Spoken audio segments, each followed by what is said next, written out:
चलो। तो good morning. मुझे बताओ, पहले लेक्चर का थोड़ा रिवाइज वगैरह करके आए हो क्या? मतलब अभी पहले हफ्ते लेक्चर हुआ था, सेक्शन 144 वगैरह थोड़ा बहुत। तो ठीक है। मैं इसलिए पूछ रहा था क्योंकि रिवाइज करते रहो, क्योंकि मैंने पिछले हफ्ते ही बताया था कि एग्ज़ाम्स वगैरह चालू होने वाले हैं कंटिन्यूस अभी धीरे धीरे। आईडीपीआई वगैरह का भी आपने देखा ही होगा एग्जाम, मतलब पेपर वगैरह है ही है। और करंट अफेयर का रोल रहेगा ही।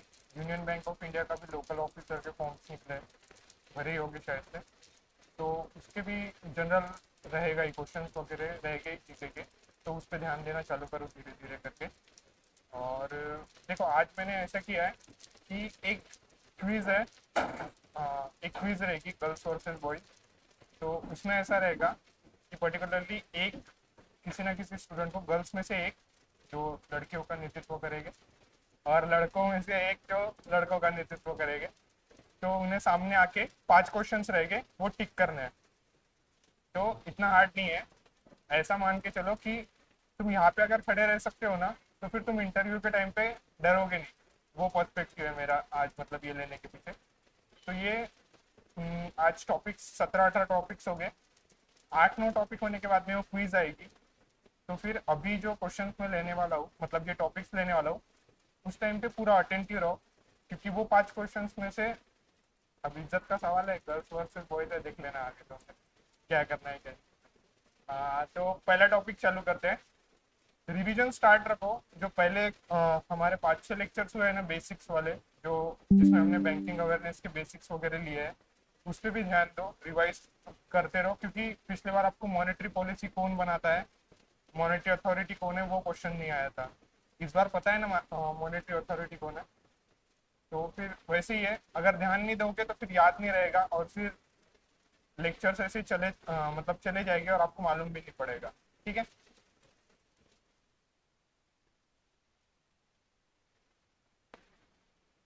तो स्टार्ट करूँ ना? ठीक है ना? ठीक है। तो पहला टॉपिक ऐसा है कि सेबी, आपने नाम सुना ही होगा। SEBI allows mutual funds to invest in foreign funds with Indian securities exposure. मतलब म्यूचुअल फंड के बारे में आपको पिछले बार ही बताया था कि म्यूचुअल फंड क्या होता है। बहुत लोग आते हैं, वो गैदर होते हैं, उनका फंड्स एक पर्टिकुलर फंड में गैदर होता है, और फिर वो पोर्टफोलियो के हिसाब से इन्वेस्ट होता है पर्टिकुलरली शेयर्स वगैरह वगैरह सब चीज़ों में। तो अभी क्या हुआ है कि ठंडी लग रही है क्या आपको? ठीक है, रहने दो। तो सेबी ने अभी क्या किया है, म्यूचुअल फंड्स में, जो बाहर के म्यूचुअल फंड्स है, फॉरेन फंड्स जो है पर्टिकुलरली, वहाँ पे इंडियन सिक्योरिटीज, जो मतलब क्या होता है, हमारे इधर ही म्यूचुअल फंड्स है ऐसा तो नहीं है, बाहर के देशों में भी म्यूचुअल फंड्स है। तो बाहर के देशों के जो म्यूचुअल फंड्स है, अभी सेबी ने अलाउ कर दिया है कि जो हमारे म्यूचुअल फंड्स है वो भी, मतलब वहाँ पे इन्वेस्ट कर सकते हैं उनके म्यूचुअल फंड्स में। तो उसके क्या रिपरकेशंस होंगे, और क्यों दिया है, और क्या रेगुलेशंस लगाए हैं, और कितने प्रोपोर्शन में इन्वेस्ट कर सकते हैं वगैरह, वो हम चीज़ें अभी देखेंगे पर्टिकुलरली क्या है और क्या नहीं। तो इसमें क्या हुआ है, मार्केट न्यूज़ ऐसी है कि market regulator SEBI allowed mutual funds to invest in overseas mutual funds or unit trust in a specific that invest a specific proportion of their asset in Indian securities। मतलब जो भी बाहर के म्यूचुअल फंड्स हैं, ठीक है, उनको अलाउ कर दिया, मतलब बाहर के जो म्यूचुअल फंड्स हैं जो इंडियन सिक्योरिटीज में इन्वेस्ट करते हैं, वहाँ पे हमारे जो म्यूचुअल फंड्स हैं वो भी इन्वेस्ट कर सकते हैं। मतलब जैसे दिवाली के टाइम पे सबने मीम्स वगैरह में देखा ही होगा कि सोन पापड़ी घूमती है ना, एक घर की दूसरे घर जाती है, दूसरे घर की तीसरे घर जाती है। मतलब वो चला है कि भाई सोन पापड़ी चल रही है भाई पूरे घर के घर में। पर सोन पापड़ी थोड़ा ओवर रेटेड हो गया, पेड़े भी घूमते हैं एक दूसरे के घर पे। तो मेरा ये बोलना है कि म्यूचुअल फंड्स मतलब क्या, मतलब म्यूचुअल फंड्स आपको पता है। तो अभी जो बाहर के म्यूचुअल फंड्स है, वो भी, जो अगर अपनी इन्वेस्टमेंट कर रहे होंगे, अपने यहाँ के अगर सिक्योरिटीज में इन्वेस्ट कर रहे होंगे, तो सेबी ने अलाउ कर दिया कि भाई उसमें हमारी म्यूचुअल फंड्स इन्वेस्ट कर सकते हैं। अब ऐसा क्यों करा होगा, आपको क्या लगता है? ऐसा अलाउ क्यों किया होगा? क्योंकि अपने म्यूचुअल फंड्स कैपेबल नहीं है क्या? क्या होगा रीजन, अगर अपने यहाँ के म्यूचुअल फंड्स को अलाउ कर दिया कि बाहर के म्यूचुअल फंड्स में आप इन्वेस्ट कर सकते हो, तो उसका रीजन क्या हो सकता है आपके हिसाब से? कुछ ना कुछ तो रीजन होगा, है ना? तो शॉक मत बैठो, कुछ इतना बड़ा रीजन नहीं है। देखो ऐसा है कि अब वो बाहर का म्यूचुअल फंड है, मतलब बाहर में जो सिक्योरिटीज आएगी, बाहर में जो कंपनियाज है उनकी सिक्योरिटीज आएंगी, सिक्योरिटीज को नहीं छूटा, मतलब जो भी सिक्योरिटीज रहती वो कंपनी की रहती ना, पर्टिकुलरली कंपनीज रहती, वो इन्वेस्टमेंट लाने के लिए उनकी सिक्योरिटीज इश्यू करती कि भाई हम फंड उनको चाहिए रहता है एट दी एंड।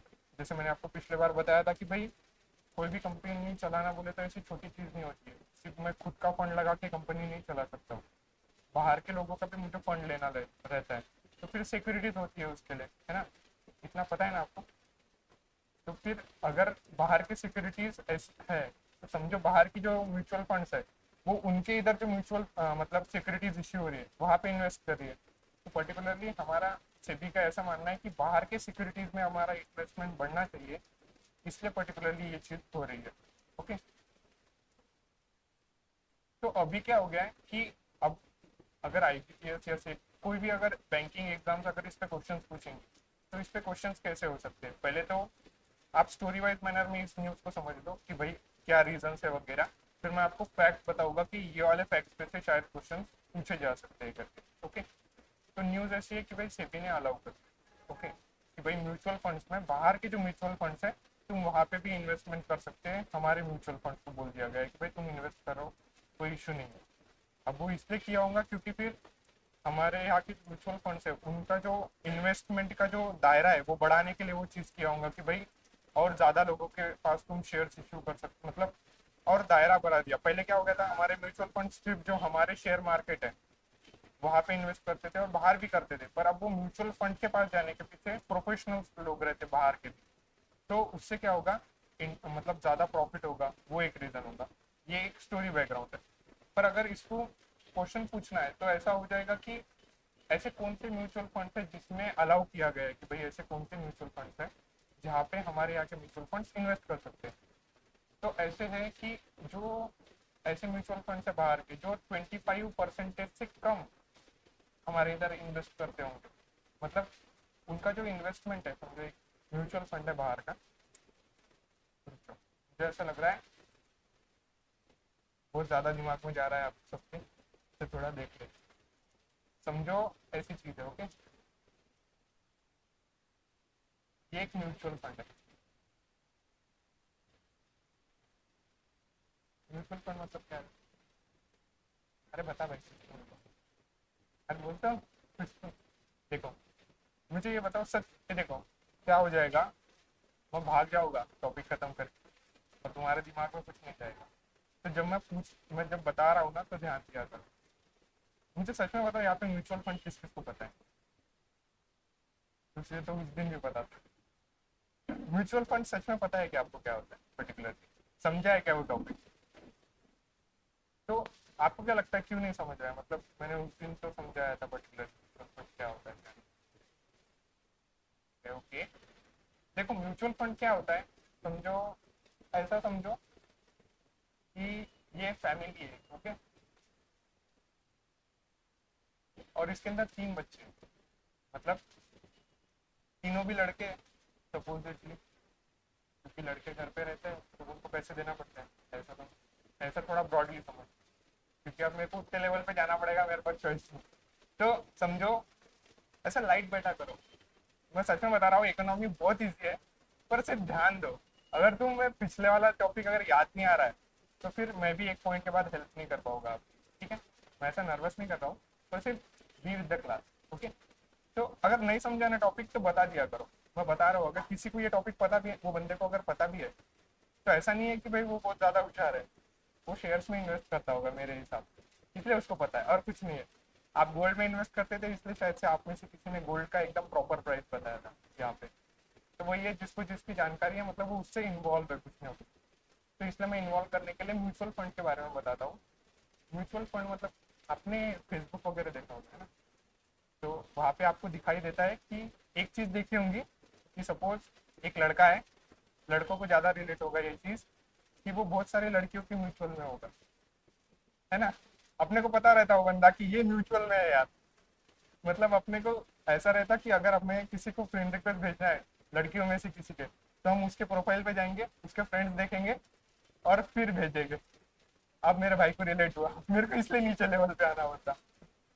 हाँ, तो ठीक है ठीक है।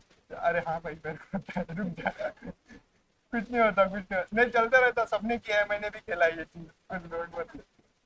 तो देख कैसा होता है म्यूचुअल फंड, मतलब क्या होता है कि दो लोगों के मिलके होते हैं। मतलब सपोजिटली ये मेरा दोस्त है, सपोजिटली ये व्हाइट शर्ट वाला मेरा दोस्त है, ओके। तो इसके और मेरे कितने कॉमन दोस्त है, वो होता है म्यूचुअल। म्यूचुअल मतलब कॉमन, और कुछ भी नहीं है। वो लड़के के वो लड़की कॉमन में, मतलब उसके फ्रेंड रिक्वेस्ट में कॉमन में आ रही है, दिखाई दे रही है, तो वो उसका म्यूचुअल हो गया। ब्रॉडली ये है, म्यूचुअल मतलब कॉमन हो गया, ओके। इतना समझा ना? ओके। तो सपोजिटली ऐसा पकड़ो कि म्यूचुअल फंड मतलब कॉमन फंड है। कॉमन फंड है मतलब सब लोग उसमें पैसे डालेंगे, इतना ही रीजन है ना उसका। एकदम दिमाग में जाने तक रुको, नहीं समझा तो बताओ मेरे को, आधा घंटा ज्यादा रुकेंगे। क्योंकि जब 15-20 मार्क्स यहाँ से हो जाएंगे ना, मैं बता रहा हूँ लिटरली, तुम्हें पता नहीं पड़ेगा कि जब मेंस निकल जाएगा। मेरे भाई के दोस्त है जो बैंकिंग के लिए प्रिपेयर कर रहे हैं, उनका आईबीपीएस का स्कोर 80 अबव गया है।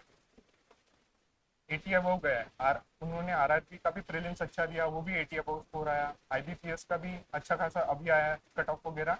पर वो उन्होंने जो टैली किया था उसके हिसाब से उन सबका 80 के अबव स्कोर है। पर दो लोग हैं, हाँ, वैसे वो दोनों का भी जीके का 4 से 5 क्वेश्चन के अबव नहीं गया है। तो जितनी सब्जेक्ट की इज्जत है ना, उतनी कर दो थोड़ी सी, ठीक है। तो म्यूचुअल फंड मतलब क्या होता है कि कॉमन फंड है।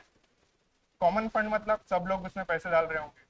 अब इसको और अच्छे से समझने के लिए मैं ऐसा बता सकता हूँ कि ये समझो बाप है म्यूचुअल फंड, और ये उसके बच्चे हैं, B1, B2, B3। अब ये इसके पिताजी रिटायर हो गए, तो उसके बाद क्या होगा, अब ये तीनों लड़के हैं, काम पे जाना ही पड़ता होगा, पैसे आते होंगे इनके पास पेमेंट द्वारा। तो ये जो पैसे कमाएंगे उसमें ऐसा तय रहता, एक पॉइंट के बाद आपको समझेगा कि भाई इलेक्ट्रिक बिल तू देगा, धोबी के पैसे तू देगा, पानी का बिल तू देगा, ऐसा डिवाइडेड रहता है हर एक के घर पे कैसे ना कैसे करके। तो फिर ये सब लोग क्या करेंगे, कुछ ना कुछ फंड यहाँ पे देंगे, है ना। ऐसा होगा सब चीजें। तब ऐसा ही, अब यही लेवल पे ऐसा समझो कि ये जो लोग हैं, सब लोग, ये सब लोग मिलके अपने थोड़े थोड़े पैसे इस बंदे के पास लाते, ओके। अब इसके पास लाने के बाद ये क्या करता, ये खर्चे की जिम्मेदारी लेगा ना, कि खर्चा कहाँ करना है, कैसे करना है। इसने 20-30 साल से देखा है, इसका रिटायरमेंट हुआ है, मतलब इसने 30-35 साल जॉब करा होगा, और 30 साल ठंडी धूप वाला पानी ज्यादा देखा होगा उसने, तो उसको पता है इन्वेस्ट कहाँ करना है। तो वैसे ही कि म्यूचुअल फंड का जो हेड होता है ना, वो प्रोफेशनल होता है, उसको पता है कि कहाँ पे पैसे डालना चाहिए। तो फिर क्या होता है, ये लोग आते हैं इसके पास पैसे देते हैं, और ये सोचता है कि कहाँ पे कौन से शेयर में इन्वेस्ट करना चाहिए, तो उस हिसाब से चीजें चलती है। तो म्यूचुअल फंड क्या है कि एक कॉमन फंड है, जहाँ पे बहुत सारे लोग आके अपने पैसे देते हैं, और पैसे देने के बाद ये बंदा डिसाइड करता है कि पैसे कहाँ इन्वेस्ट करना है, ओके। ऐसी है। जैसे लड़कियों का रहता है ना कि समझो, ऐसा बोल देते हैं कि पिकनिक पे जाने के बाद एक लड़की पूरा खर्चा देख लेती है, और उसके बाद में फिर वो 10 रुपए भी नहीं छोड़ती है, वो बाकी सब पैसे भी मांग लेती है कि भाई वो 10 रुपए थे, अपन गुला खल्ला होता थे, राले होते हैं। तो ब्रॉडली ऐसा समझो कि भाई वो खर्चा करेगा, पर इतना याद रखो कि वो तुमसे ही सब पैसे लेगा, ओके। और फिर उसको इंटरेस्ट वगैरह मिलेगा, ब्रॉडली ऐसी चीजें चल रही है। तो ये है म्यूचुअल फंड, और कुछ भी नहीं है। अब हम टॉपिक देखेंगे कि सेबी ने क्या किया है। अब मेरे को बताओ, जो हमारे यहाँ का एक कॉमन फंड है, म्यूचुअल फंड है, ओके, और एक फॉरेन का म्यूचुअल फंड है, ओके। तो फॉरेन के आदमी को अब क्या बोल दिया गया है, जो हमारा कॉमन फंड है, वो अब बाहर का जो कॉमन फंड है उसमें भी इन्वेस्ट कर सकता। सोच रहे हो, मतलब हमारे पैसे अब उधर जाएंगे, और वो जो वहां पे फॉरेन में बैठा हुआ है, वो डिसाइड करेगा कि हमारे पैसे अब कहाँ पे लगने चाहिए और कहाँ पे शेयर। जैसे इंडिया लेवल पे सब शेयर मार्केट है, ओके, बाहर का भी शेयर मार्केट है, पर उधर की कंपनियां जो प्रॉफिट कमा रही है वो एज कम्पेयर टू हमारे फंड से तो ज्यादा होगा ना।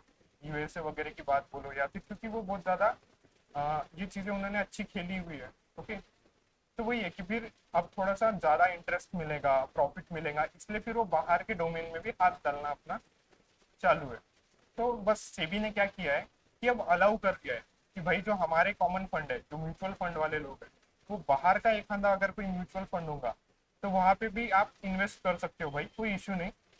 सिर्फ इतना एक अब क्या हो गया, अब मैंने जो हमारे को आपको पूरी रामायण बताई, उसका कुछ फायदा नहीं होगा पेपर में।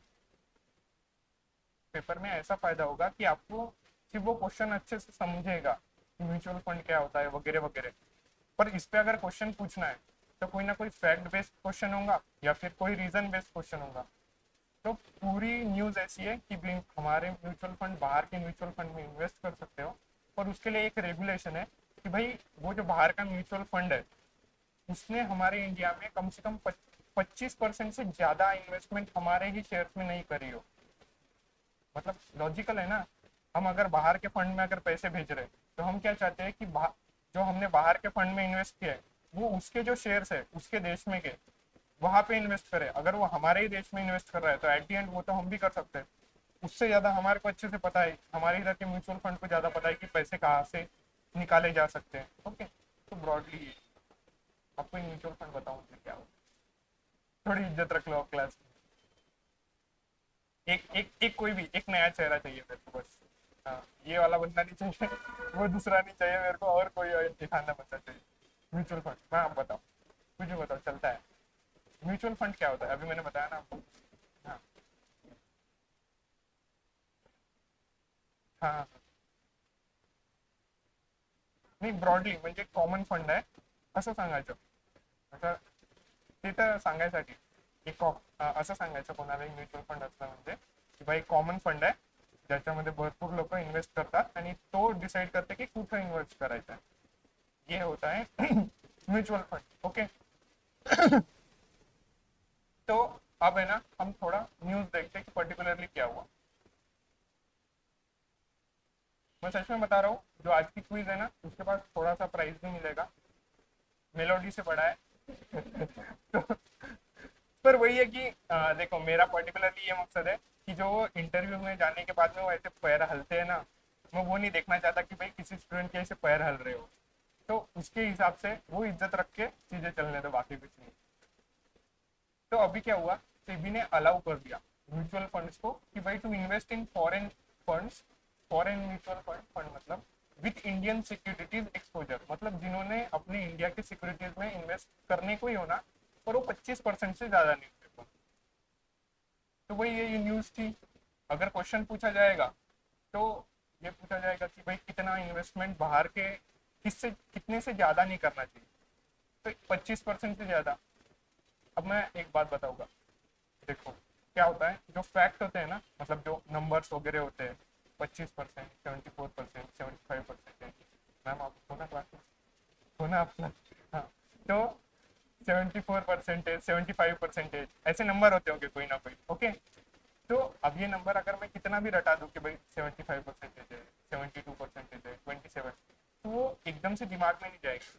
पर अगर हमने उसे हमारे मराठी लैंग्वेज में या फिर हिंदी लैंग्वेज में अगर उसे कुछ दे दिया है, मतलब हमने अगर उसे मराठी नाम से अगर लगा दिया कि भाई अब 25% तुम कब तक याद रखोगे, और कोई ना कोई जगह पे 25% आएगा, 30% आएगा, तो फिर तुम कंफ्यूज हो जाओगे कि भाई इधर का 25 था या 30% था, कंफ्यूजन हो सकता है।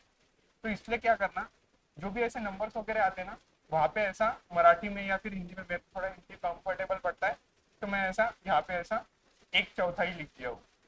अब वो मराठी है, हिंदी है, तो मैं बार बार जब उस चीज को देखूंगा और वो मराठी मतलब हिंदी में लिखा गया है तो वो पूरे एक पेज के नोट्स में मेरे मेरे लिए वो फोकस पॉइंट होगा। तो मुझे जब भी मैं पेज घुमाऊंगा तो मेरे आंखों के सामने से वो चीज चले जाएगी, तो रिकॉल का जो पॉइंट है वो मेरे लिए ज्यादा होगा उस चीज के लिए। ठीक है, तो ये एक चीज आप कर सकते हो ट्रिक्स लर्न करने के लिए। ओके, तो अभी क्या हुआ है, समझो। अब इसमें एक गलती क्या, अब इसमें क्या हो सकता है, बाहर के म्यूचुअल फंड वाले क्या कर सकते हैं हमारे को ऐसा पागल बनाने के लिए कि भाई हमारे यहाँ से जो इन्वेस्टमेंट आ रहा वो अलग, मतलब एक ऐसा उनका अलग एक फंड बनाएंगे, वो जो उनका वो अलग फंड चलाएंगे। भाई उनको पता है, समझो आप कोई भी एक, समझो आप पंचर की दुकान लगाए हो, तो आपको पता है एक पंचर के पैसे ज्यादा कैसे करना चाहिए। इधर से सुबह मतलब एक ही है ना कि भाई जो भी जो भी आदमी जो काम कर रहा है उसमें कितने धांधलियां चल सकती है, मतलब कितने एरर्स क्रिएट हो सकते हैं, वो सिर्फ उसी को पता है। तो अब ये म्यूचुअल फंड, इनको पता है आरबीआई को कि भाई अब क्या हो सकता है। तो ये बाहर के म्यूचुअल फंड वाले क्या करेंगे, हमारे हमारे यहाँ से इन्वेस्टमेंट तो लेंगे, पर क्या करेंगे, ये हमारे को बोलेंगे कि भाई हम तुम्हारा एक सेपरेट फंड बनाते हैं, और फिर वो सेपरेट फंड हम कहाँ ना कहाँ यूज करेंगे। पर उसके लिए आरबीआई ने नहीं बोलते जो तुम्हारा एक म्यूचुअल फंड है उसमें ही हमारे पैसे भी मतलब लो, तुम उसके लिए कुछ अलग फंड मत बनाओ कि भाई एक सेपरेट फंड, एक सेपरेट पोर्टफोलियो वगैरह कुछ मत बनाओ। तुम्हारे फंड में हमारे भी पैसे ग्राह्य धरो, और वो पूरे फंड को ही कहाँ ना कहाँ आपको जो लगाना है वो लगाना चल रहा। तो फिर अभी इस चीज के अब ये रेगुलेशन है, तो ये रेगुलेशन पूछा जा सकता है कि भाई हम एक है ना सेपरेट फंड बना सकते हैं क्या, एक छोटा सा, मतलब बाहर के म्यूचुअल फंड को अलाउ है क्या कि वो एक और छोटा सा कोई फंड बना सके म्यूचुअल फंड वाले, हमारा जो इन्वेस्टमेंट जा रहा है उसके लिए। तो उसके लिए नहीं बोला है। It should be a blind pool. Blind मतलब उनके पैसे और हमारे पैसे में कोई फर्क नहीं, एक ब्लाइंड पूल है, और वो फिर वहां पे से सोच रहे कि कहाँ इन्वेस्टमेंट करना चाहिए और कहाँ इन्वेस्टमेंट नहीं करना चाहिए। ठीक है। तो फिर ये इसका एक मेन पॉइंट है कि भाई ब्लाइंड पूल होना चाहिए विथ नो सेग्रीगेशन। अगर सेग्रीगेट हो गया फिर वही भेदभाव। और अपन, हम तो इंडिया में, हमारे को पता है भेदभाव कितना मस्त चलता है। तो उस हिसाब से सपोज करो कि भाई वही भेदभाव हो जाएगा, तो एट दी एंड फिर वही हो जाएगा कि भाई किसी ना किसी के साथ में ना इंसाफी होगी, तो भेदभाव मत करो बोलते, हमारा फंड भी आपके साथ ही गैदर मतलब पकड़ो और फिर चलने दो।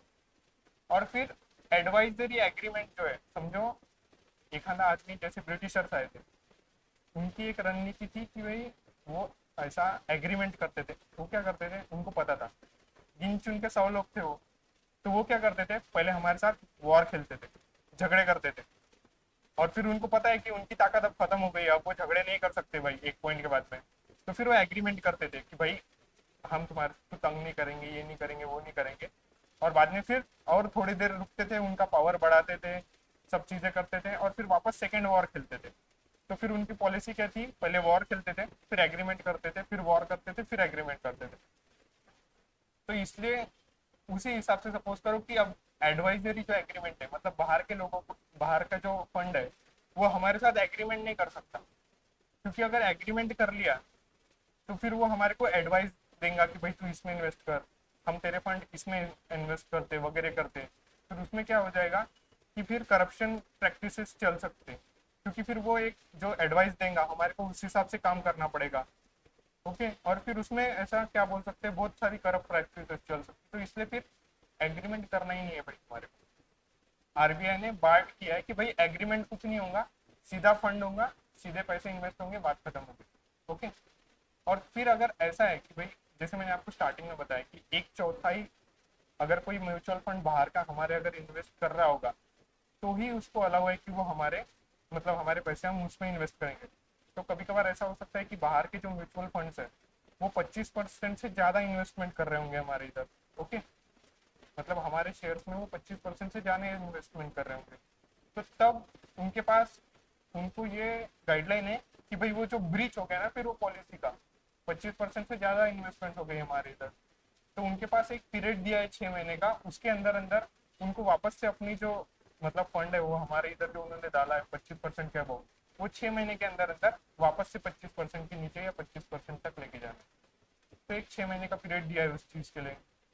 बाद में फिर, हाँ बस वही है कि एक रेगुलेशन थी उसकी, जब अगर वो 25% के ऊपर चले गए तो उनके ऊपर ऐसा हो जाएगा कि फिर हमारे जो म्यूचुअल फंड है वो वहाँ पैसे नहीं डाल पाएंगे, बस ऐसी चीज है। ओके। अबे आपको पता होगा कि हेडक्वार्टर जो है सेबी का वो कहाँ है, मुंबई महाराष्ट्र में। अब यहाँ पे चेयरमैन का नाम है माधवी पुरी बुच। तो अब ये इस्टेब्लिश इन 1992, मैं बताता हूँ आपको कि ये 1992 में ही क्यों इस्टेब्लिश हुआ, इसका रीजन। पर शॉर्टकट क्या होगा अब इसका, तो इसका शॉर्टकट मेरे हिसाब से हो सकता है कि माधवी भिड़े। हमने माधवी भिड़े का नाम तो सुना ही है ना, ऐसा तो कोई नहीं होगा कि जिसने नहीं सुना है। तो सिर्फ ऐसा कर देना कि जब ये माधवी नाम आप पढ़ोगे तो ए के मतलब एज नोन एज उर्फ, नाम सुना होगा आपने कि भाई पप्पू उर्फ यादव समथिंग ऐसा कुछ ना कुछ। तो वही माधवी भिड़े ए नोन एज माधवी पुरी। तो ऐसे से ये चीजें याद रहेगी। मैं वही बोल रहा हूँ, जब आप कोई फैक्ट रट्टा मारना चाहते हो ना, तो उसको डायरेक्ट खाने के लिए मत देखो, अपचन हो जाएगा तो वो पचेगा नहीं आपको। तो उसके लिए ऐसा है कि उसको कोई ना कोई ऐसी चीज के साथ रिलेट करो जो आपके दिमाग में हमेशा घूमती रहती है, जैसे मीम्स हो गए, या फिर मराठी हिंदी के शब्द हो गए, या फिर हमारे स्लैंग्स हैं, हमें पता है कि वो स्लैंग क्या होते हैं, हम एक आधे को कुछ ना कुछ बोल देते हैं वगैरह वगैरह उस हिसाब से। तो मेरे लिए माधवी पूरी बूच, ये माधवी भिड़े से कंपेयर कर दिया है मैंने, और ये माधवी पूरी बूच। तो बस सेबी का ये एक न्यूज था पूरा होलिस्टिक। तो आपको समझ गया ना पूरा न्यूज क्या है, एक ओवरव्यू दूं आपको कि क्या हुआ है क्या नहीं हुआ है, चाहिए आपको ओवरव्यू? तो देखो, अब मैं अगर इस चीज को वापस रिकॉल करूंगा कि भाई मुझे इसमें से क्या याद रखना है, तो मैं दो या तीन चीजें याद रखूंगा। एक तो पहले सेबी ने अलाउ कर दिया कि भाई बाहर के म्यूचुअल फंड में आप इन्वेस्ट कर दो, पहला पॉइंट। सेकेंड पॉइंट होगा कि कौन से फंड्स में इन्वेस्ट कर सकते हैं बाहर के, जिसमें बाहर के फंड्स ने हमारे शेयर मार्केट में सिर्फ, मतलब शेयर्स में सिर्फ 25% इन्वेस्टमेंट की हो, उसके ऊपर नहीं। अगर 25% के ऊपर की होगी तो 6 महीने के अंदर उनको एक टाइमलाइन दिया जाएगा कि भाई 25% से कम कर दो, नहीं तो फिर क्या होगा, हमारी जो इन्वेस्टमेंट हम वहां भेजी है वो हम वापस निकाल लेंगे, या फिर हम उनको बोल देंगे कि भाई और फ्रेश इन्वेस्टमेंट हम वहां नहीं कर सकेंगे वो कंपनी में या वो म्यूचुअल फंड। ये एक रीजन है, ओके। और फिर हमने हेडक्वार्टर देख लिया उसका कहाँ पे, हेडक्वार्टर क्यों मुंबई में, क्योंकि शेयर मार्केट का जो मेन है वो मुंबई में है। अब मैंने एक चीज माधवी, आपको चेयरमैन नाम याद रह गया होगा कि भाई चेयरमैन कौन है क्या है।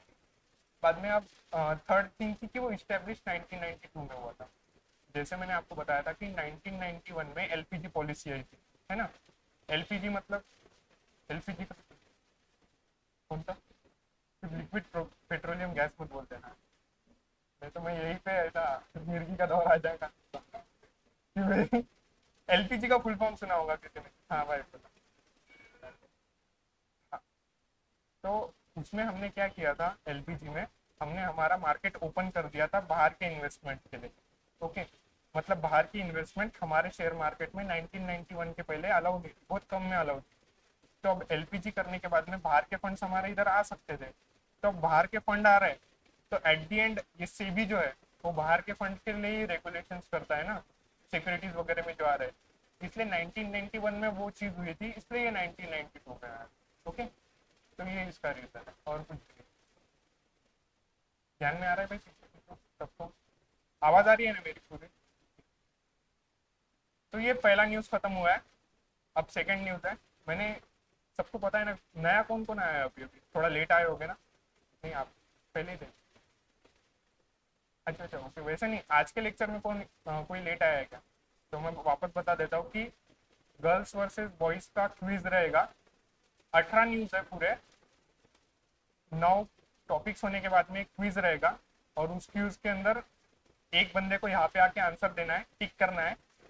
वो फोनो फ्रेंड कर सकता है, ऐसे ही एक आदमी को पूछ सकता है कोई भी। अब उसी को पता है कि कौन होशियार है इन सब लड़कों में से या लड़की में से। तो 5 क्वेश्चन रहेंगे, यहाँ पे आके टिक करना है।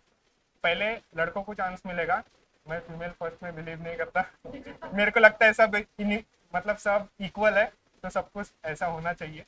तो मैं लड़कों को फर्स्ट चांस दूंगा, और फिर आखिरी में हम देखेंगे लड़कियों का सबसे बराबर आया है कि लड़कों का सबसे बराबर है। इसलिए अभी थोड़ा ज़्यादा अटेंटिव रहो, और थोड़ा सा गिफ्ट रहेगा वो मेलोडी से बड़ा रहेगा, पिछले बार मेलोडी किया था, बस और कुछ भी। अब इनकम डिस्पैरिटी है, तो इनकम डिस्पैरिटी, डिस्पैरिटी पता है आपको क्या होता है पर्टिकुलरली? डिस्पैरिटी नाम सुना होगा, है ना? हाथ खड़ा करा कर दिया है, करो यार। मैं आपको डिस्पैरिटी मतलब पता है क्या होता है? अच्छा ओके, कुछ नहीं होता है, सबको, मेरे को भी ऐसे था। हाँ देखो, डिस्पैरिटी मतलब मतलब भेदभाव, मोर और लेस। डिफरेंस मतलब डिस्पैरिटी होता है, ओके।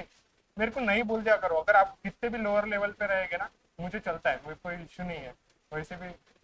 तो पर सिर्फ इतना है कि ऐसा एक्सेप्ट कर लो कि भाई मुझे नहीं पता है करके, क्योंकि फिर वो वैसे चले जाएगा ना, फिर वो चले ही जाएगा। तो क्या हुआ बीच में, एसबीआई ने एक रिपोर्ट लाई, how tax simplification has given a necessary flip to ITR filing. ITR मतलब क्या होता है आपको पता है? हाँ, तो वही है, इनकम टैक्स रिटर्न जो है ना, उसको बोलते हैं आईटीआर। तो अब क्या होता है, मतलब कुछ भी अपने इधर अगर पैसे कमाती है गवर्नमेंट, ओके, मतलब हमारे लोग जो भी पैसे कमाते हैं उसके ऊपर एक टैक्स लगता है, उसको डायरेक्ट टैक्स वगैरह बोलते हैं, ये भी आपने सुना होगा, है ना। तो अभी इसमें क्या हुआ है, इसने क्या किया कि भाई एसबीआई आपको पता है ना गवर्नमेंट की एट दी एंड, फिर वो थोड़ा गवर्नमेंट के फेवर में, उन्होंने एक रिपोर्ट लाई कि भाई जो टैक्स सिंप्लीफिकेशन अभी हुआ है ना, जितने हद तक टैक्स सिंप्लीफिकेशन हो गया है उसके वजह से क्या हुआ है बोलते हैं कि भाई जो आईटीआर फाइलिंग्स हो रहे हैं, ज़्यादा लोग जो आईटीआर भर रहे हैं, फॉर्म भरना पड़ता है पहले आईटीआर का, उसके बाद आप डायरेक्ट टैक्स आपका कटता है वगैरह, ये सब चीज़ें चलती है। तो फिर इसने ऐसा बोला है कि भाई how tax simplification has given right a necessary flip to ITR filing. ये किसने लाई है, पहले तो ये मेन चीज़ है, एसबीआई ने लाई है। अब इसको रीज़न याद रखने के लिए मैं थोड़ा पॉलिटिकल क्विज देता हूँ इसको, कि एसबीआई गवर्नमेंट की है, गवर्नमेंट के फेवर में कोई ना कोई बात करनी पड़ती होंगी उसे, ऐसा प्रेशर होगा मे बी, वैसे ये बताता हूँ। हाँ, तो फिर उसके ऊपर प्रेशर होता है कि भाई उसको कुछ ना कुछ अच्छी चीज करनी पड़ती होगी गवर्नमेंट के फेवर में, तो उसने भाई एक रिपोर्ट लाया कि भाई टैक्स सिंप्लीफिकेशन होने की वजह से गवर्नमेंट की कैसे भाई ज्यादा लोग अब टैक्स भर रहे हैं करके, वो एक रीजन है। पर उसके बहुत सारे और भी रीजन है कि भाई अब निर्मला सीतारमन जी ने ऐसा बोल दिया कि भाई बहुत लोगों को ब्रैकेट में ले लिया है टैक्स फाइलिंग के, कि भाई शायद से उसका अमाउंट कितना है अभी, सबसे लोएस्ट अमाउंट कितना है कि भाई उसके बाद में फंड मतलब टैक्स देना पड़ेगा करके, लोएस्ट लिमिट क्या है ऐसे, 5 लाख ना। तो अब 5 लाख की लिमिट हो गई कि 5 लाख के अबाउ जो भी कमा रहे हैं उनको पैसे देने पड़ते हैं, मतलब डायरेक्ट टैक्स देना पड़ता है, उनके ऊपर टैक्स लगता है। तो ये है। तो अब इसका क्या बोलना है ये रिपोर्ट का, कि भाई जो ये चीज़ हुई है ना, कि भाई ये रिपोर्ट आया है तो मतलब ये टैक्स फाइलिंग वगैरह हुआ है और ज़्यादा लोग अब कंट्रीब्यूट कर रहे हैं टैक्स के अंदर, तो उसकी वजह से क्या हुआ है, जो डिस्पैरिटी है 5 लाख तक की अमाउंट के, इसमें समझो बहुत लोगों का 5 लाख से कम अमाउंट होगा ना। तो इसका ऐसा बोलना है कि 2014 के पहले जो भी लोग थे, मतलब कितने लोगों के सपोजिटली, समझो 2014 के पहले कुछ ना कुछ लोग होंगे, है ना, समझो 2014 के पीछे पहले 200 लोग होंगे, 2014 के पहले ऐसे 100 लोग थे जिनका 5 लाख से कम अमाउंट था, पर उनके बीच में डिस्पैरिटी बहुत, डिस्पैरिटी मतलब कि भाई कोई लोग सिर्फ 30-40 हजार कमा रहे थे, और मतलब 90% जनता भाई 30 हजार से 1 लाख तक कमा रहे थे, और सिर्फ 10% लोग थे जो ऐसा बोल सकते हैं 4 लाख से 5 लाख तक कमा रहे थे।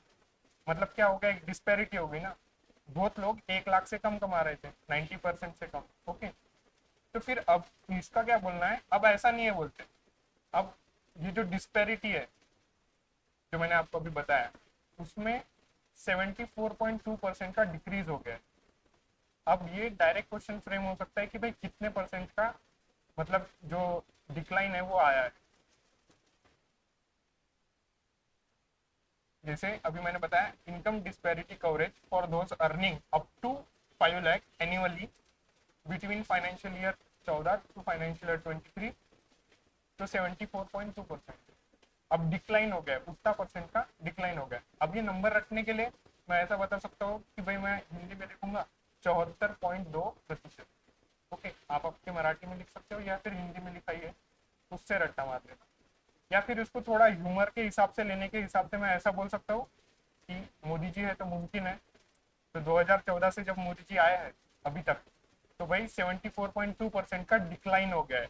जो डिस्पैरिटी मतलब उन्होंने जो बोला था, क्या बोलते उन्होंने बोला था ना एक विकास, तो सच में विकास हो रहा है, अब एकदम डिक्लाइन हो गया है जो डिस्पैरिटी है लोगों के बीच में, वो एक रीजन है। तो एक ह्यूमर के वे में ले लो या फिर रटने के हिसाब से तो फिर हिंदी में कर लेना। फिर इस चीज को उसने थोड़ा और डिफाइन किया है कि भाई कहाँ पे आईटीआर फाइलिंग बढ़े है, मतलब कौन सा ऐसा स्टेट है जहाँ पे सबसे ज्यादा आईटीआर फाइलिंग हुए, मतलब आईटीआर के फॉर्म कहाँ पे ऐसा है कि भाई पहले 85 लोग भरते, मतलब बहुत कम लोग भरते थे, और अब थोड़ा ज्यादा प्रोपोर्शन में लोग भरते हैं। तो उसमें ऐसा लगता है, इसमें स्टार्टिंग में बताया कि भाई ऐसा मतलब हुआ है, थोड़ा उस चीज को एक्सप्लेन किया है, बड़ा चढ़ा के ऐसा बताया उन्होंने कि भाई अब कन्वर्ज हो रहा है वगैरह वगैरह। और उनका ऐसा ही बोलना है कि जैसे 5 लाख से कम की जो डिस्पैरिटी थी वो 74.2% से कम हुई थी। तो ये जो 3.5 लाख तक की अमाउंट है, मतलब जो 3.5 लाख तक अमाउंट कमा रहे हैं, उनके इसमें भी 12.8% की डिक्लाइन हुआ है। पहले डिस्पैरिटी उनके बीच में भी 31.8% है। ओके, तो ये चीजें बताइए उसने कि भाई ये कौन सा है वगैरह वगैरह ऐसा सब चीजें। अब ये एक मेन चीज है कि सबसे ज्यादा जो traditional leaders in income tax base, मतलब सबसे ज्यादा इनकम टैक्स कहाँ से लिया जाएगा, ऑब्वियसली है महाराष्ट्र से सबसे ज्यादा टैक्स लिया जाता था, दिल्ली है, गुजरात है, कर्नाटका है। पर अभी हमारा जो मेन क्वेश्चन है जो फ्रेम हो सकता है वो ऐसा हो सकता है कि सब top states in increasing the share in income tax based filing, सबसे ज्यादा इनकम टैक्स फाइलिंग कहाँ पे हुआ है, तो यूपी में हुआ है। तो अब यूपी को याद रखने के लिए मैंने ऐसा कर दिया कि योगी जी को बाबा बोलते हैं यूपी में। तो फिर बाबा जी यूपी में आने के बाद ये हाल हो गया है कि भाई बहुत लोगों ने आईटीआर फाइलिंग की है उनके नाम पे। तो फिर ये चीज ऐसी रट्टा मार लेना। अब ये एक चीज है कि इस पे क्वेश्चन फ्रेम हो सकता है, contribution of direct taxes to total tax revenue, मतलब जो रेवेन्यू हमारे पास गैदर हुआ है। रेवेन्यू दो टाइप से आता है, जैसे आप जो पार्ले बिस्किट लेते हो ना, उसके ऊपर भी टैक्स लगता है, पर वो इनडायरेक्ट टैक्स है। ओके, तो वो इनडायरेक्ट टैक्स जो है, अब ये डायरेक्ट टैक्स और इनडायरेक्ट टैक्स मिलके और फिर बाकी जो हमारे ऊपर चालान वगैरह लगते, ट्रैफिक पुलिस वाले लगाते, अगर वो चालान लग रहा होगा प्रॉपर, जिसका ऐसा लग मतलब मेमो वगैरह लग रहा है वगैरह सब चीजें, वो जो 100 रुपए ले रहे हैं वो नहीं है बरा क्या अपने देश के रेवेन्यू में जा रहा, वो नहीं है। पर जो जिसका मेमो वगैरह बन रहा है ना, उसका प्रॉपर वो हमारे देश के रेवेन्यू में जाएगा। Okay, at the and. तो अब ऐसा बोला जा रहा है कि जो डायरेक्ट टैक्स है, जो लोगों से डायरेक्ट लिया जाता, आपको डायरेक्ट टैक्स और इनडायरेक्ट टैक्स का फर्क पता है क्या? ऐसा मुंह पे नहीं बोले वाला चलता है, तो फिर मुंह पे नहीं बोल दिया करो। नहीं पता है ना, तो हम पहले एक बार डायरेक्ट टैक्स और इनडायरेक्ट टैक्स समझ लेते कि पर्टिकुलरली क्या होता है।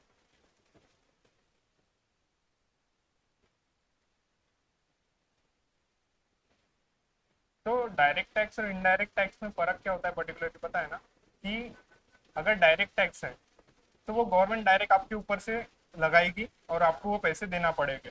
ओके, आपको वो पैसे लेना पड़ेगा, मतलब वो देना पड़ेंगे गवर्नमेंट को। पर इनडायरेक्ट टैक्स मतलब क्या होता है कि वो आपसे डायरेक्ट नहीं लिया जाता, पर आप जो प्रोडक्ट खरीद करते, गुड्स लेते या सर्विसेज लेते, जैसे आप मूवी हॉल में गए होंगे तो आपको एक एंटरटेनमेंट टैक्स दिया जाता है वगैरह ये सब चीजें। तो जो आपसे डायरेक्ट पैसे नहीं ले रहा है ना कोई, मतलब आप कोई भी सर्विस ले रहे हो या गुड्स ले रहे हो। ओके, तो गुड्स और सर्विस लेने के बाद जो आपके ऊपर टैक्स लग रहा है वो होता है इनडायरेक्ट टैक्स। तो दो टाइप के टैक्स होते हैं, एक डायरेक्ट होता है वो आपसे डायरेक्ट लिया जाएगा, और इनडायरेक्ट मतलब जो भी गुड्स और सर्विसेज आप ले रहे हो उसके ऊपर टैक्स लगता है।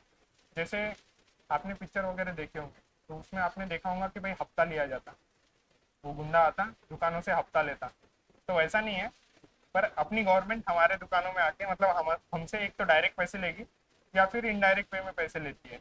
ओके, तो ये होता है डायरेक्ट और इनडायरेक्ट टैक्स का फर्क।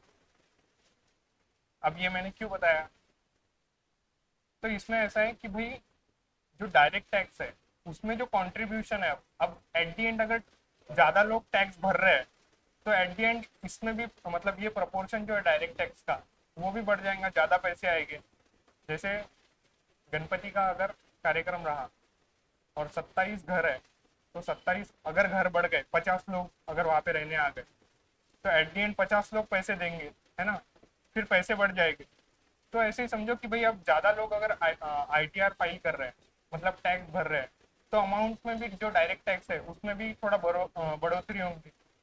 तो बढ़ोतरी कितने की हुई, तो भाई 56.7% की हुई। मतलब अब पहले 54.6% लोग उतना टैक्स हमारे इसमें आता था, मतलब उतना अमाउंट का रेवेन्यू के इसमें। पर अब ऐसा है कि 56.60%, ये मैंने मराठी में लिखा, हिंदी में लिखा है 56.60% जो है प्रतिशत जो है उतना फिर हमारे को अभी डायरेक्ट टैक्स मिल रहा है।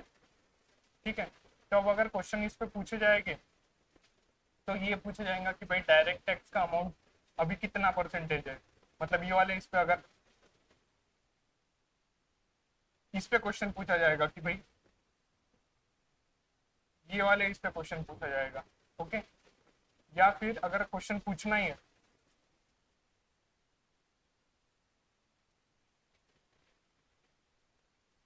अगर क्वेश्चन पूछना ही है तो फिर और पूछा जाएगा कि भाई आ, अब जो ये वाले लोग हैं, मैंने आपको बताया था कि भाई जो 5 लाख तक का जो अमाउंट दे रहे हैं उनकी डिस्पैरिटी कितने परसेंटेज से कम हुई है, तो ये इतना परसेंटेज से कम हुई है।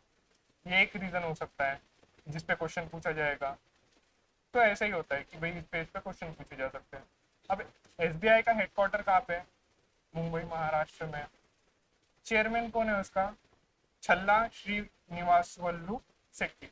अब मेरे को ये चीज याद रखने के लिए मैंने ऐसा किया कि सबने जब तक है जान देखा होगा movie, तो उसमें वो छल्ला वाला गाना था एक, छल्ला समथिंग, वो उसके लिरिक्स क्या मेरे को याद नहीं आ रहे, पर उस पे से ये चीज याद रख सकती है कि भाई कोई छल्ला नाम का आदमी है, वो चेयरमैन है एसबीआई का, है ना? तो फिर ऐसे याद रखा करो। अब नेक्स्ट न्यूज है कि भाई RBI issues new framework for reclassification of FPI to FDI. FDI किसको पता है यहाँ पे? Foreign direct investment. भाई तू छोड़, एफडीआई सुना होगा, फॉरेन डायरेक्ट इन्वेस्टमेंट। तो किसी को पता है फॉरेन डायरेक्ट इन्वेस्टमेंट क्या होती है? सोचो एक सेकंड।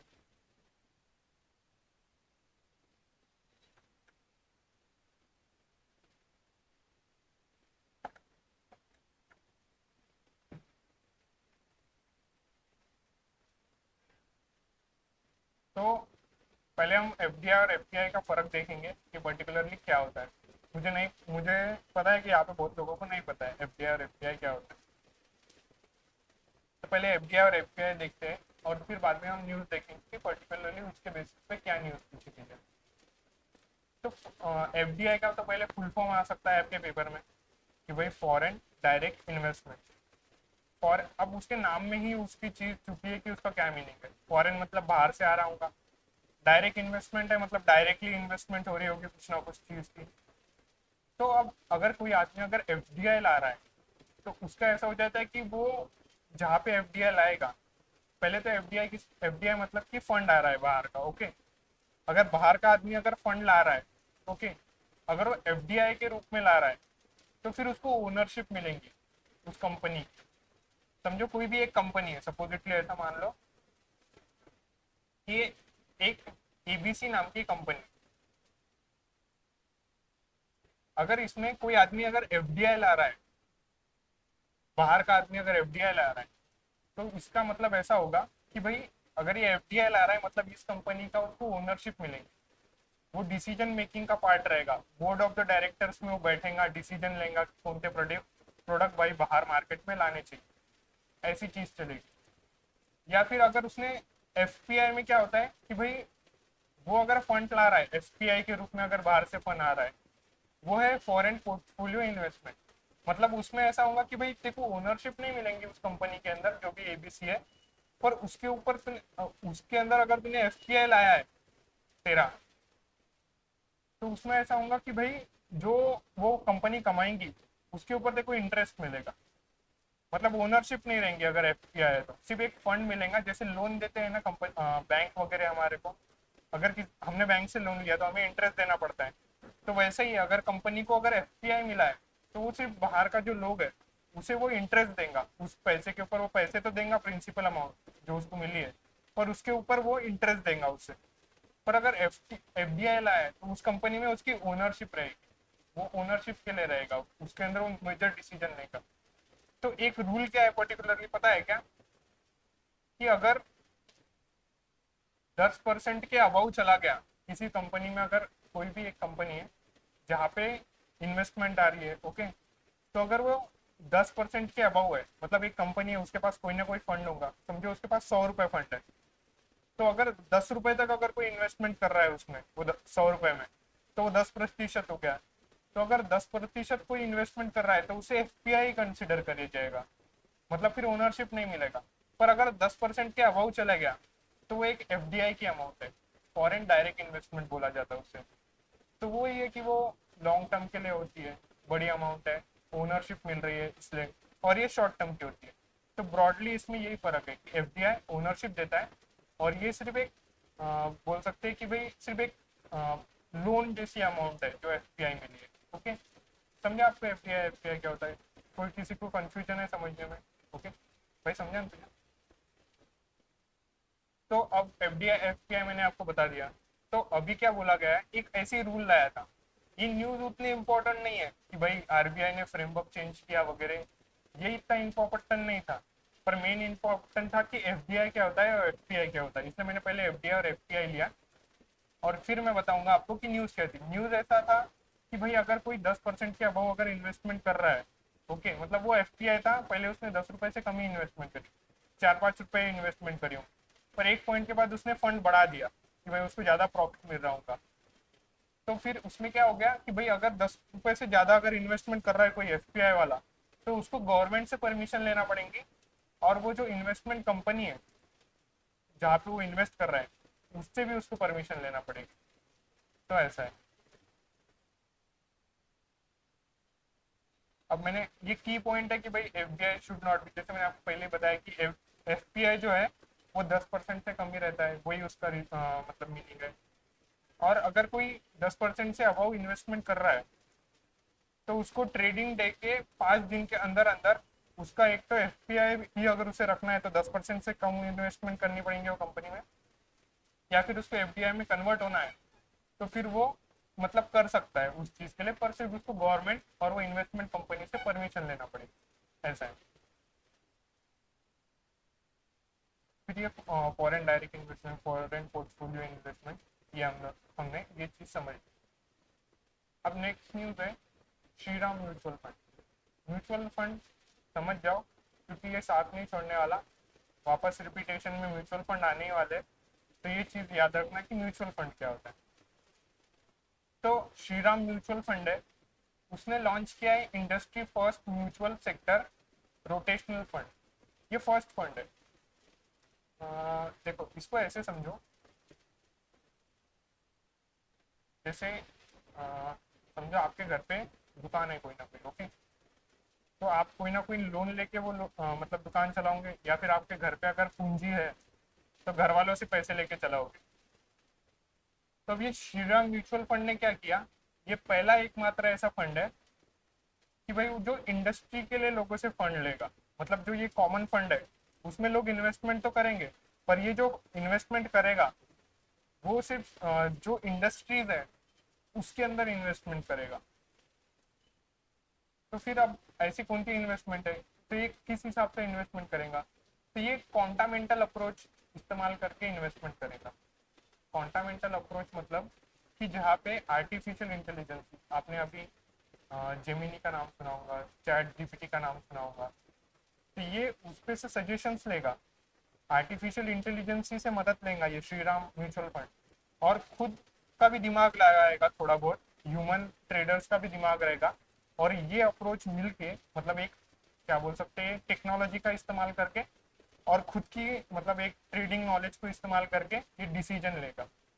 आपको पता है कि अभी बायोटेक्नोलॉजी है ना बहुत आगे आगे बढ़ रही है।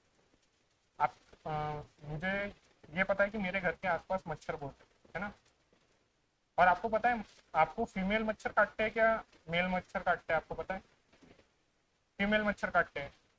तो अभी बायोटेक्नोलॉजी इतना खतरनाक हो गया है कि ब्राजील में बहुत ज्यादा मच्छर हो गए थे, अमेजोन जंगल वगैरह, उस हिसाब से समझो कि वो इक्वेटर के पास में। इक्वेटर मतलब पता है ना यहाँ पे? नहीं पता होगा तो हाथ खड़ा करो। इक्वेटर पता है? इक्वेटर मतलब अगर सूरज की रोशनी अपना अर्थ है, ओके, ये हमारी अर्थ है, ओके, ये हमारी अर्थ है सपोजिटली। तो ये जो बीच का पट्टा है जहाँ पे सूरज डायरेक्ट आ रहा है हमेशा, यहाँ पे सूरज सबसे ज्यादा है। सूरज ज्यादा है मतलब पानी ज्यादा होगा, गर्माहट ज्यादा होगी।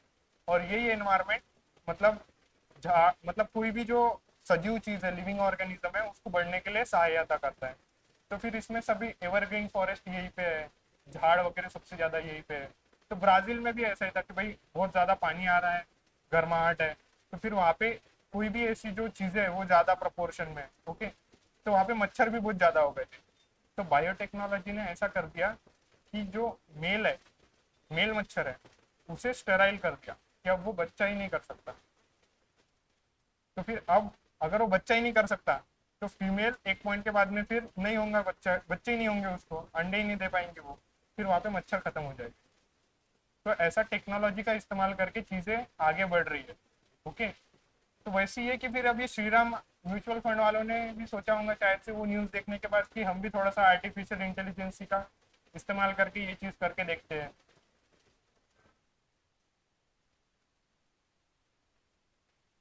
फिर इन्होंने भी फिर mutual fund, Shriram mutual fund वालों ने भी क्या किया, कॉन्टामेंटल अप्रोच लिया, जिससे वो मशीन का नॉलेज और हमारे खुद का उनका ट्रेडिंग नॉलेज मिलके एक अप्रोच बनाया उन्होंने, जिससे वो लोगों के बीच में जाके इन्वेस्टमेंट कर सकते।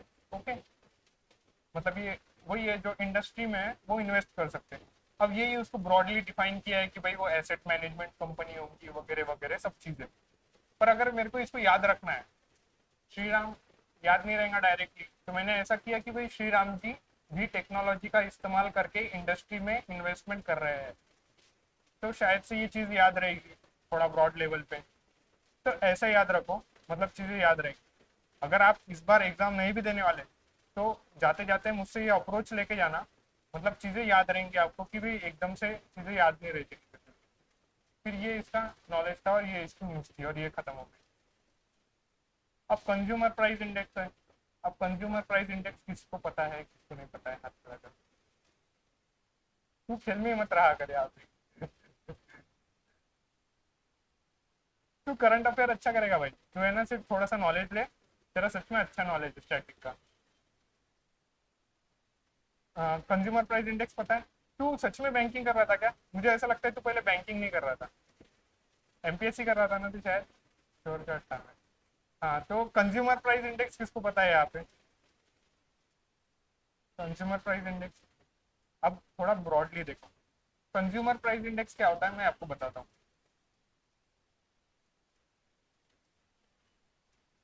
देखो कंज्यूमर प्राइस इंडेक्स मतलब नाम पे से क्या ध्यान में आ रहा है, एक तो आपकी जो एग्जाम है ना बैंकिंग की, उसमें ये फुल फॉर्म आ जाएगा कि भाई सीपीआई मतलब क्या होता है। ओके, ये एक चीज हो सकती है अगर हो गई तो क्लर्क वगैरह के एग्जाम, या फिर इसका मीनिंग मतलब थोड़ा सा एक आपको पता रहेगा तो बेटर रहेगा, ये ऑप्शन आप थोड़े बेटर रहोगे as compared to other people. तो कंज्यूमर प्राइस इंडेक्स मतलब क्या होता है, कंज्यूमर है मतलब हमारे लोगों की बात चल रही है, प्राइस है मतलब किसी ना किसी का प्राइस होगा।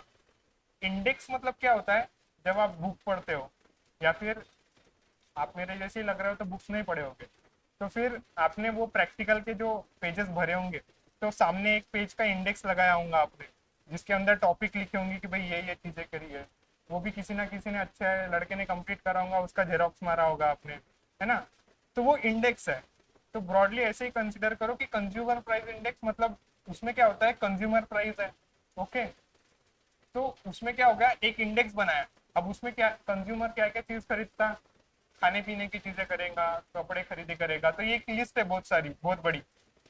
तो एक इसका पूरा एक एवरेज लेते, मतलब एक हर एक चीज को, अब उतना डेप्थ में मत जाओ, पर एक ये इसका एवरेज लिया जाता और उसपे से डिसाइड होता कि कंज्यूमर का कितना, मतलब एक इन्फ्लेशन इंडेक्स कितना चल रहा है। इन्फ्लेशन मतलब महंगाई दर निकालते, महंगाई दर निकालने के लिए कंज्यूमर जो प्रोडक्ट खरीद रहा है उसकी लिस्ट बनाएंगे और उसपे से डिसाइड करेंगे कि भाई महंगाई बढ़ रही है या नहीं बढ़ रही।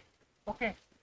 तो वही हो रहा है कि कंज्यूमर प्राइस इंडेक्स मतलब एक इन्फ्लेशन, महंगाई कितनी है, उस चीज को निकालने के लिए ये कंज्यूमर प्राइस इंडेक्स होता है। और एक, अब ये कंज्यूमर इसलिए भी है क्योंकि ये रिटेल वालों के साथ है। रिटेल में जो पेमेंट, मतलब रिटेल में जो प्रोडक्ट हम खरीदते हैं, एक बिस्किट का पूड़ा या फिर एक साड़ी या फिर एक चीजें जो चल रही है, तो वो होता है कंज्यूमर प्राइस इंडेक्स। और एक होता है डब्ल्यूपीआई, वो होता है होलसेल प्राइस इंडेक्स,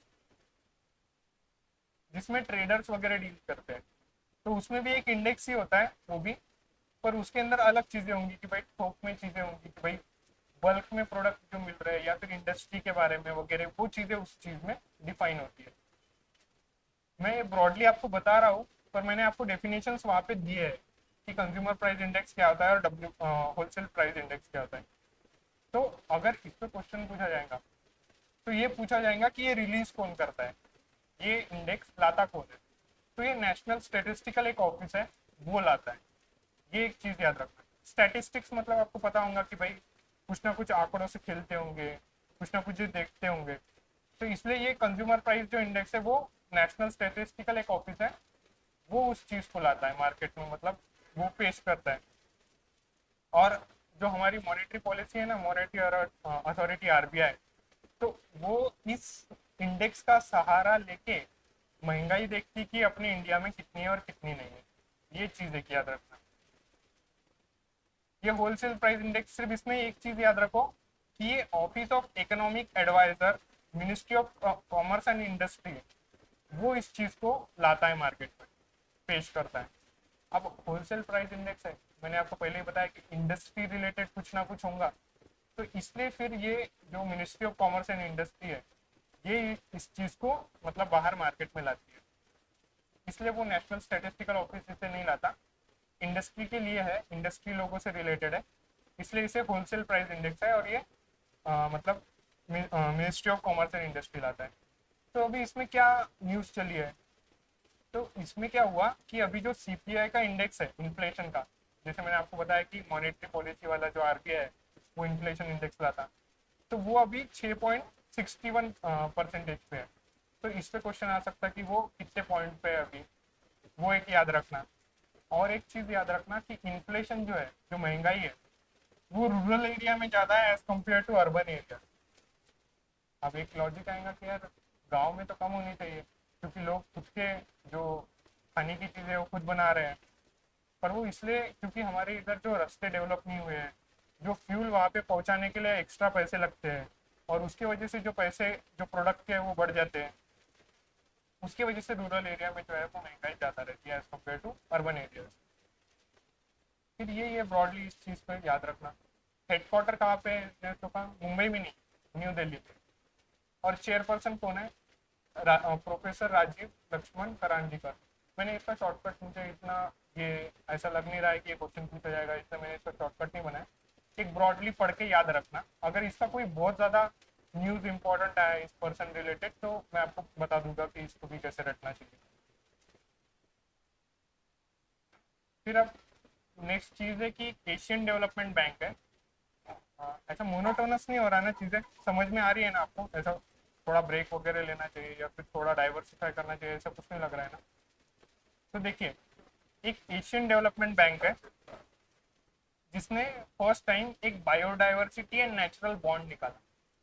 बॉन्ड आपको पता है, जैसे मैंने पहले लेक्चर्स में लिया था, बॉन्ड मतलब ऐसा होता है कि एक पेज होता है और वो मार्केट में लाया जाता है और उसे बेचा जाता है, और वो बेचने के बाद में जो वो बेचा गया है बॉन्ड, ओके, उस पे से फिर वो बॉन्ड बेचने के बाद कुछ ना कुछ पैसे मिलेंगे, ओके। तो रिटर्न करते टाइम पे जिसने वो बॉन्ड खरीदा था उसको कुछ ना कुछ इंटरेस्ट मिलता है या पैसे मिलते हैं। आपको बॉन्ड समझता है ना, पहले वो बता दो क्लियर।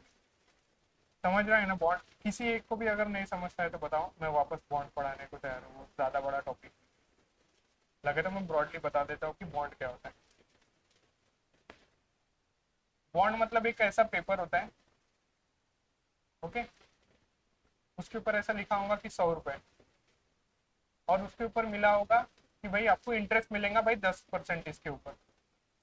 तो ये 100 रुपए पे सब लोग खरीदते, मार्केट में लाया जाएगा। मोर और लेस एक लोन है ये, जो मार्केट से लिया जाता, ना कि बैंक से। मार्केट में आएगा कोई ना कोई, जो भी इसे इशू कर रहा है वो लाएगा और ये मार्केट में बेचेगा। बेचने के बाद में फिर जब ये वापस 1 साल के बाद में फिर वापस करना पड़ेगा ये पेज जिसने खरीदा है, तो वो मार्केट में बेचेगा और उसको फिर 110 रुपए मिलेंगे उस बॉन्ड मार्केटिंग, मतलब जिससे उसने वो बॉन्ड लिया है उससे। तो बस बॉन्ड मतलब ये होता है, एक पेपर होता है वो। तो फिर क्या हो गया कि अब एशियन डेवलपमेंट जो बैंक है उसने एक बायोडाइवर्सिटी एंड नेचुरल थीम का एक बॉन्ड लाया, जो मार्केट में उसने लाया है। और उसे खरीदा किसने, एक डाई इची लाइफ इंश्योरेंस कंपनी है जापान की, उसने उस चीज को खरीदा। पहले तो ये एशियन डेवलपमेंट बैंक है, बायोडाइवर्सिटी और नेचर के लिए थोड़ा काम कर रहा है, मतलब थोड़ा सा सस्टेनेबल डेवलपमेंट की तरफ ये काम करेंगे, ऐसा ब्रॉडली याद रखना। इस पे अगर क्वेश्चन पूछा गया तो ऐसा पूछा जाएगा कि भाई बायोडाइवर्सिटी एंड नेचर बॉन्ड ये किसने लाया है, वो क्वेश्चन आएगा। और फिर ये पूछा जाएगा कि किसने परचेस किया है, वो एक चीज इंपॉर्टेंट होगी। या फिर अब ये थोड़ा ब्रॉडली है कि वो एशियन डेवलपमेंट बैंक भाई ऐसे काम पहले भी करते आए वगैरह वगैरह ऐसी चीज। अब ये है कि भाई हेडक्वार्टर कहाँ पे है इसका, मैंने आपको फिलीपींस पिछले बार बताया था। किसको याद, इसका हेडक्वार्टर किसको किसको याद है कि फिलीपींस में था करके? तो इसलिए मैंने यहाँ पे ऐसा लिखा था पिछले बार कि लोग यहाँ पे हनीमून पे जाते करके, क्योंकि मेरे पास चॉइस नहीं थी आपको याद दिलाने के लिए कि भाई इस चीज़ को कैसा याद रखें। तो ऐसे याद रखो कि भाई फिलीपींस में क्यों है, वो वाले हिसाब से याद रखो। अब उसके मेंबर से 69, पिछले बार इसराइल को ऐड किया इसलिए उसके मेंबर 69 हो गए, उसके हिसाब से याद रखो। अब प्रेसिडेंट है उसका मोसात्सुगु असाकावा। तब ये नाम तो बहुत ही अच्छा है, सबको याद ही रह जाएगा, तो ऐसा तो है नहीं। तो फिर मैंने, जैसे हिंदी में बोला जाता अगर किसी चीज को अगर समझ गए आपको ऐसा क्या, तो ऐसा बोला जाता, तो फिर मराठी में उसको बोला जाता कि असकावा, है ना। तो फिर ये जो चीज है इसके वजह से प्रेसिडेंट याद रहेगा कि भाई डायरेक्टली तो ये नाम याद नहीं रहने वाला, उस हिसाब से। ठीक है। अब नेक्स्ट न्यूज है कि पब्लिक सेक्टर जो बैंक है, जो मैंने आपको बताया था पहले बार कि भाई पब्लिक सेक्टर बैंक होती है जिस जो गवर्नमेंट की बैंक होती है, गवर्नमेंट की उसमें हिस्सेदारी ज्यादा होती है। तो अभी एक न्यूज आई कि भाई अब जो एक नेट प्रॉफिट है, कोई भी बैंक है उसका प्रॉफिट होता होगा, ओके। तो उसने पहला जो अभी हुआ, अभी आधा साल हुआ ना फाइनेंशियल ईयर का, दिसंबर तक, फाइनेंशियल ईयर अप्रैल से चालू होता है, तो अभी दिसंबर तक 6 ही साल, 6 महीने हुए, मतलब थोड़ा ज्यादा हो गया, ज्यादा हो गया अभी, मतलब 6 महीने का उन्होंने हिसाब निकाला पब्लिक सेक्टर बैंक्स का। तो उनको पता ही दिया कि भाई जो पहला एक हाफ है फिजिकल ईयर का, फिजिकल मतलब बजट या फिर फाइनेंशियल ईयर बोलते हैं उसको, एक साल का, तो उसमें 26% बढ़ोतरी हुई है। कि भाई मतलब पहले अगर 100 रुपए अगर मार्केट में लाए जाते थे, मतलब अगर कमाए जाते थे तो 100 रुपए कमाए जाते थे, पर अब 126 रुपए का फायदा हुआ है उसके पीछे। ये एक चीज याद रखो, 26% पे आपको क्वेश्चन पूछा जा सकता है। फिर अब ब्रॉडली 26% वो परसेंटेज के फॉर्म में, पर एक जो नंबर के फॉर्म में वो ऐसा होगा कि 26% मतलब 236.04 लाख करोड़ उन्होंने अभी तक कमाए हैं। एक नेट प्रॉफिट का अमाउंट इतना बोला जा सकता है, ये है एक रीजन उसका। बाकी तो एक ब्रॉडली है, एक चीज को मतलब एम्फेसाइज करने के लिए, एक न्यूज को गैस मतलब बताने के लिए बाकी चीजें एडेड है, वो इतने ज्यादा इंपॉर्टेंट नहीं है, तो यहाँ तक याद रखना। अब एक्सिस बैंक है, मैंने पिछले बार भी एक लाया था। किसने किसने वो विंडोक का क्वेश्चन देखा था, मतलब पिछले बार का आपने देखा होगा, विंडोक नाम किया था मैंने किसको, है ना। तो अब एक्सिस बैंक ने विंडोक के साथ मिलके भी एक बनाया है, विंडोक समथिंग उसका नाम, विंडोक नाम था उसका, मैंने विंडोक कर दिया था। तो अभी एक्सिस ने अलायंस नेटवर्क के साथ मिलके भी एक लाया है, जिसमें से वो पॉइंट ऑफ सेल जो हमारे आप शॉप्स वगैरह में जाते होंगे तो आप क्रेडिट कार्ड स्क्रैच कर सकते हो, डेबिट कार्ड, या फिर क्यूआर से पेमेंट कर सकते हो। तो उस चीज को और बढ़ाने के लिए ये चीज करी गई है कि भाई अलायंस नेटवर्क जो है वो पॉइंट ऑफ सेल बढ़ाने के लिए एक्सेस के साथ मिलकर काम करेगा। ये इसकी न्यूज है, इसलिए इसको ब्रॉडली याद रखना। अगर इस पर क्वेश्चन आया भी तो ऐसा आएगा कि भाई एक्सिस बैंक ने किसके साथ मिलके ये चीज किया है, तो किसके साथ मिलके किया है, अलायंस नेटवर्क के साथ। बस शायद से अभी क्वेश्चन, हाँ ये आखिरी टॉपिक है, इसके बाद क्वेश्चन आएंगे। इंडिया फॉरेन एक्सचेंज रिजर्व है, फॉरेन एक्सचेंज पता है ना आपको क्या होता है? हाँ, आपको पता है ना, मैं आपको पता है फॉरेन एक्सचेंज क्या होता है, सच्ची सच्ची बता, नहीं पता होगा तो कोई। ठीक है, फॉरेन एक्सचेंज मतलब ऐसा होता है कि जैसे हमारा रुपी है, वो हमारा एक्सचेंज का मीडियम है, हम दूसरों को पैसे देके वो चीज ट्रांजैक्शन कर सकते हैं। तो जब हम बाहर के मार्केट में जाते तो अपने को फॉरेन एक्सचेंज लगता, जैसे कि डॉलर लगता या फिर सोना लगता, या फिर जिस जिस करेंसी की अहमियत है बाहर के मार्केट में वो लगती। तो अभी एक लाया गया कि भाई कितना है हमारे पास फॉरेन एक्सचेंज रिजर्व इंडिया के पास, तो वो है 688.27 बिलियन। अभी एट प्रेजेंट हमारे पास फॉरेन एक्सचेंज रिजर्व इतना है। तो वो मैंने मराठी में लिखा कि भाई 688 इतना है। अब जब मैं 2-3 बार 688 पढ़ लूंगा मेरे को पता रहेगा कि 688 में कितने बार भी 68 याद रखूं, याद नहीं रहने वाला मेरे को, ऐसा है। मतलब वो हमने कितने बार भी स्टोरी ऐसे पढ़ी होंगी न्यूटन की, कि न्यूटन के मतलब एप्पल उसके सर पे गिरा था। पर हमारे दिमाग में वही प्रोसेस होती है कि वो हम उसे एप्पल नहीं बोलते, सफरचंद ही बोलते हैं या फिर एप्पल बोलते हैं सपोजिटली। पर वो मराठी में ही प्रोसेस होता है, हमारा दिमाग तो हिंदी या मराठी वाला ही है ना, इंग्लिश वाला नहीं है। इसलिए फिर ये ऐसे मराठी और हिंदी में लिखने के बाद याद रखें। तो वही है कि अभी 688.27 है हमारे पास फॉरेन एक्सचेंज रिजर्व, और जिसमें गोल्ड का जो वैल्यू है वो 67.44 है। ओके, मतलब कितना परसेंट है वो, आपको क्या लगता है? ये 688 के 67 कितना प्रतिशत है? हाँ, मतलब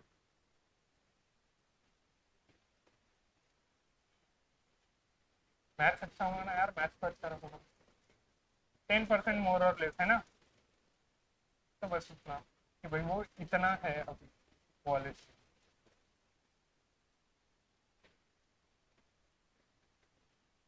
तो फिर अब इसमें और थोड़ी बहुत चीज़ें हैं कि भाई फॉरेन करेंसी एसेट कितना है, ये थोड़ी चीज़ें याद रखना। और ये है हेडक्वार्टर आरबीआई का, जो मुंबई में, आपको पता ही है, गवर्नर शक्तिकांत दास है। तो फिर अब ये गर्ल्स वर्सेस बॉयज की है, इसके अंदर 5 क्वेश्चन है।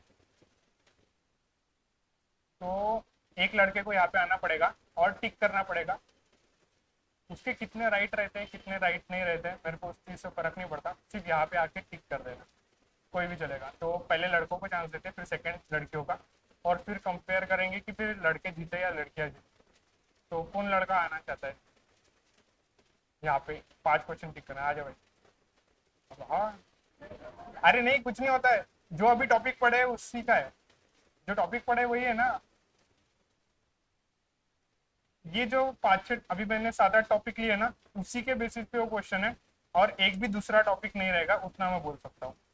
तो आ जाओ, जिसको आना है, आ जा। तेरा तो पढ़ा भी, आ जा। अरे कुछ नहीं होता है।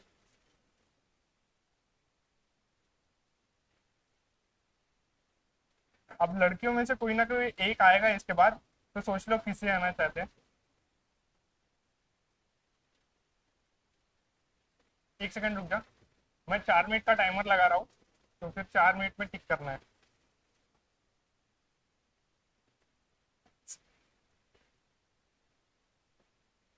हाँ, स्टार्ट हो गया।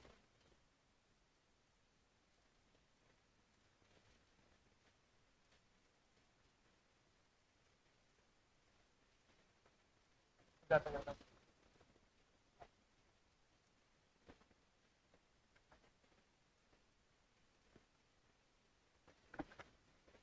आप सब भी देखो कौन सा हो सकता है, और तुझे एक खाना नहीं आ रहा होगा तो किसी ना किसी एक लड़के की हेल्प ले सकता है।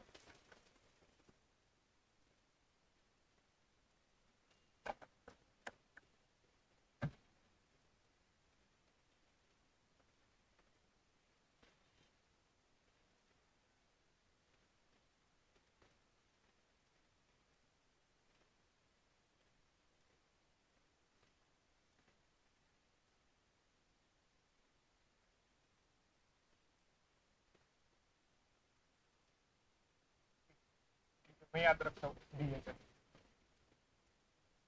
हाँ,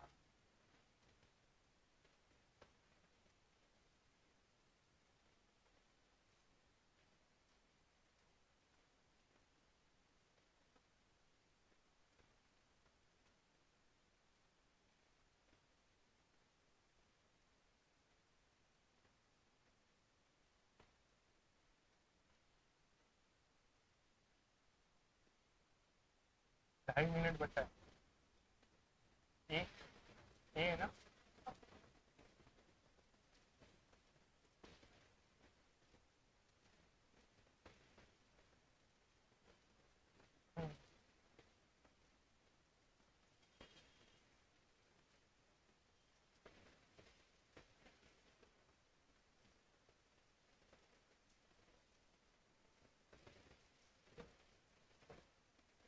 हम तेरे पॉइंट लिख लेंगे एक बार।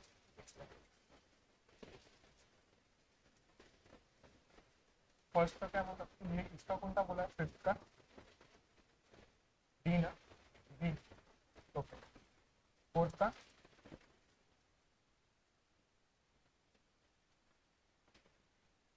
फोर्थ का क्या था, डी? ये वाला? पेन है क्या किसके पास? पेन लिख ले, लीजिए वहाँ पे साइड में लिख ले। तो भाई मैं पॉइंट बताता हूँ। फर्स्ट का क्या बोला था? फर्स्ट का डी है, सेकंड का कैसे डी बोला था? डी बोला था, सेकंड का डी है।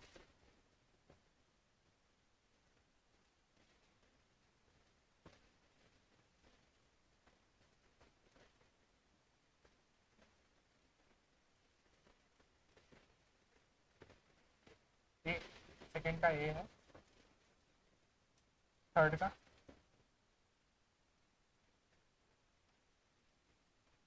ए, ए ना, थर्ड का ए, फोर्थ का, फोर्थ का डी है, का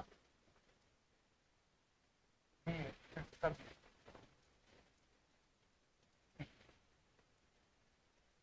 अब सेकंड चांस गर्ल्स की है, कोई भी एक आओ।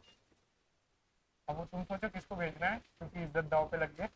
मुझे ऐसा लग रहा है इसके बहुत सारे शायद राइट हो। किसे आना है? कोई भी आओ चलेगा,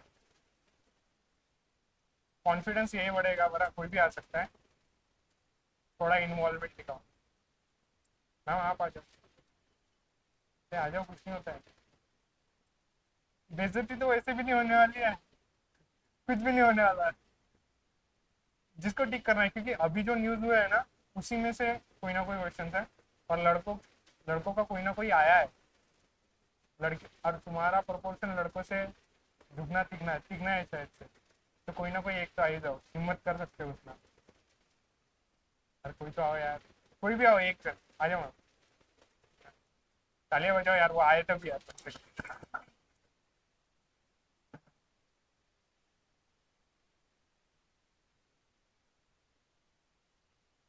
हाँ लिख लेना कौन, मैं बता दूँ।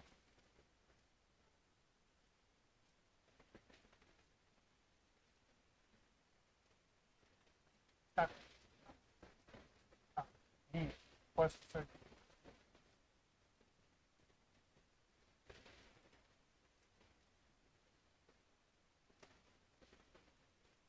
ये बताओ मत, सी है ना, सेकंड का सी।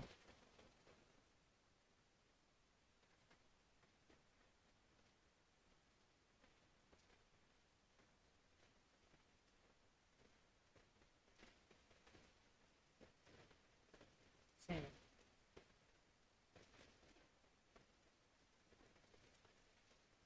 डी है। Okay okay.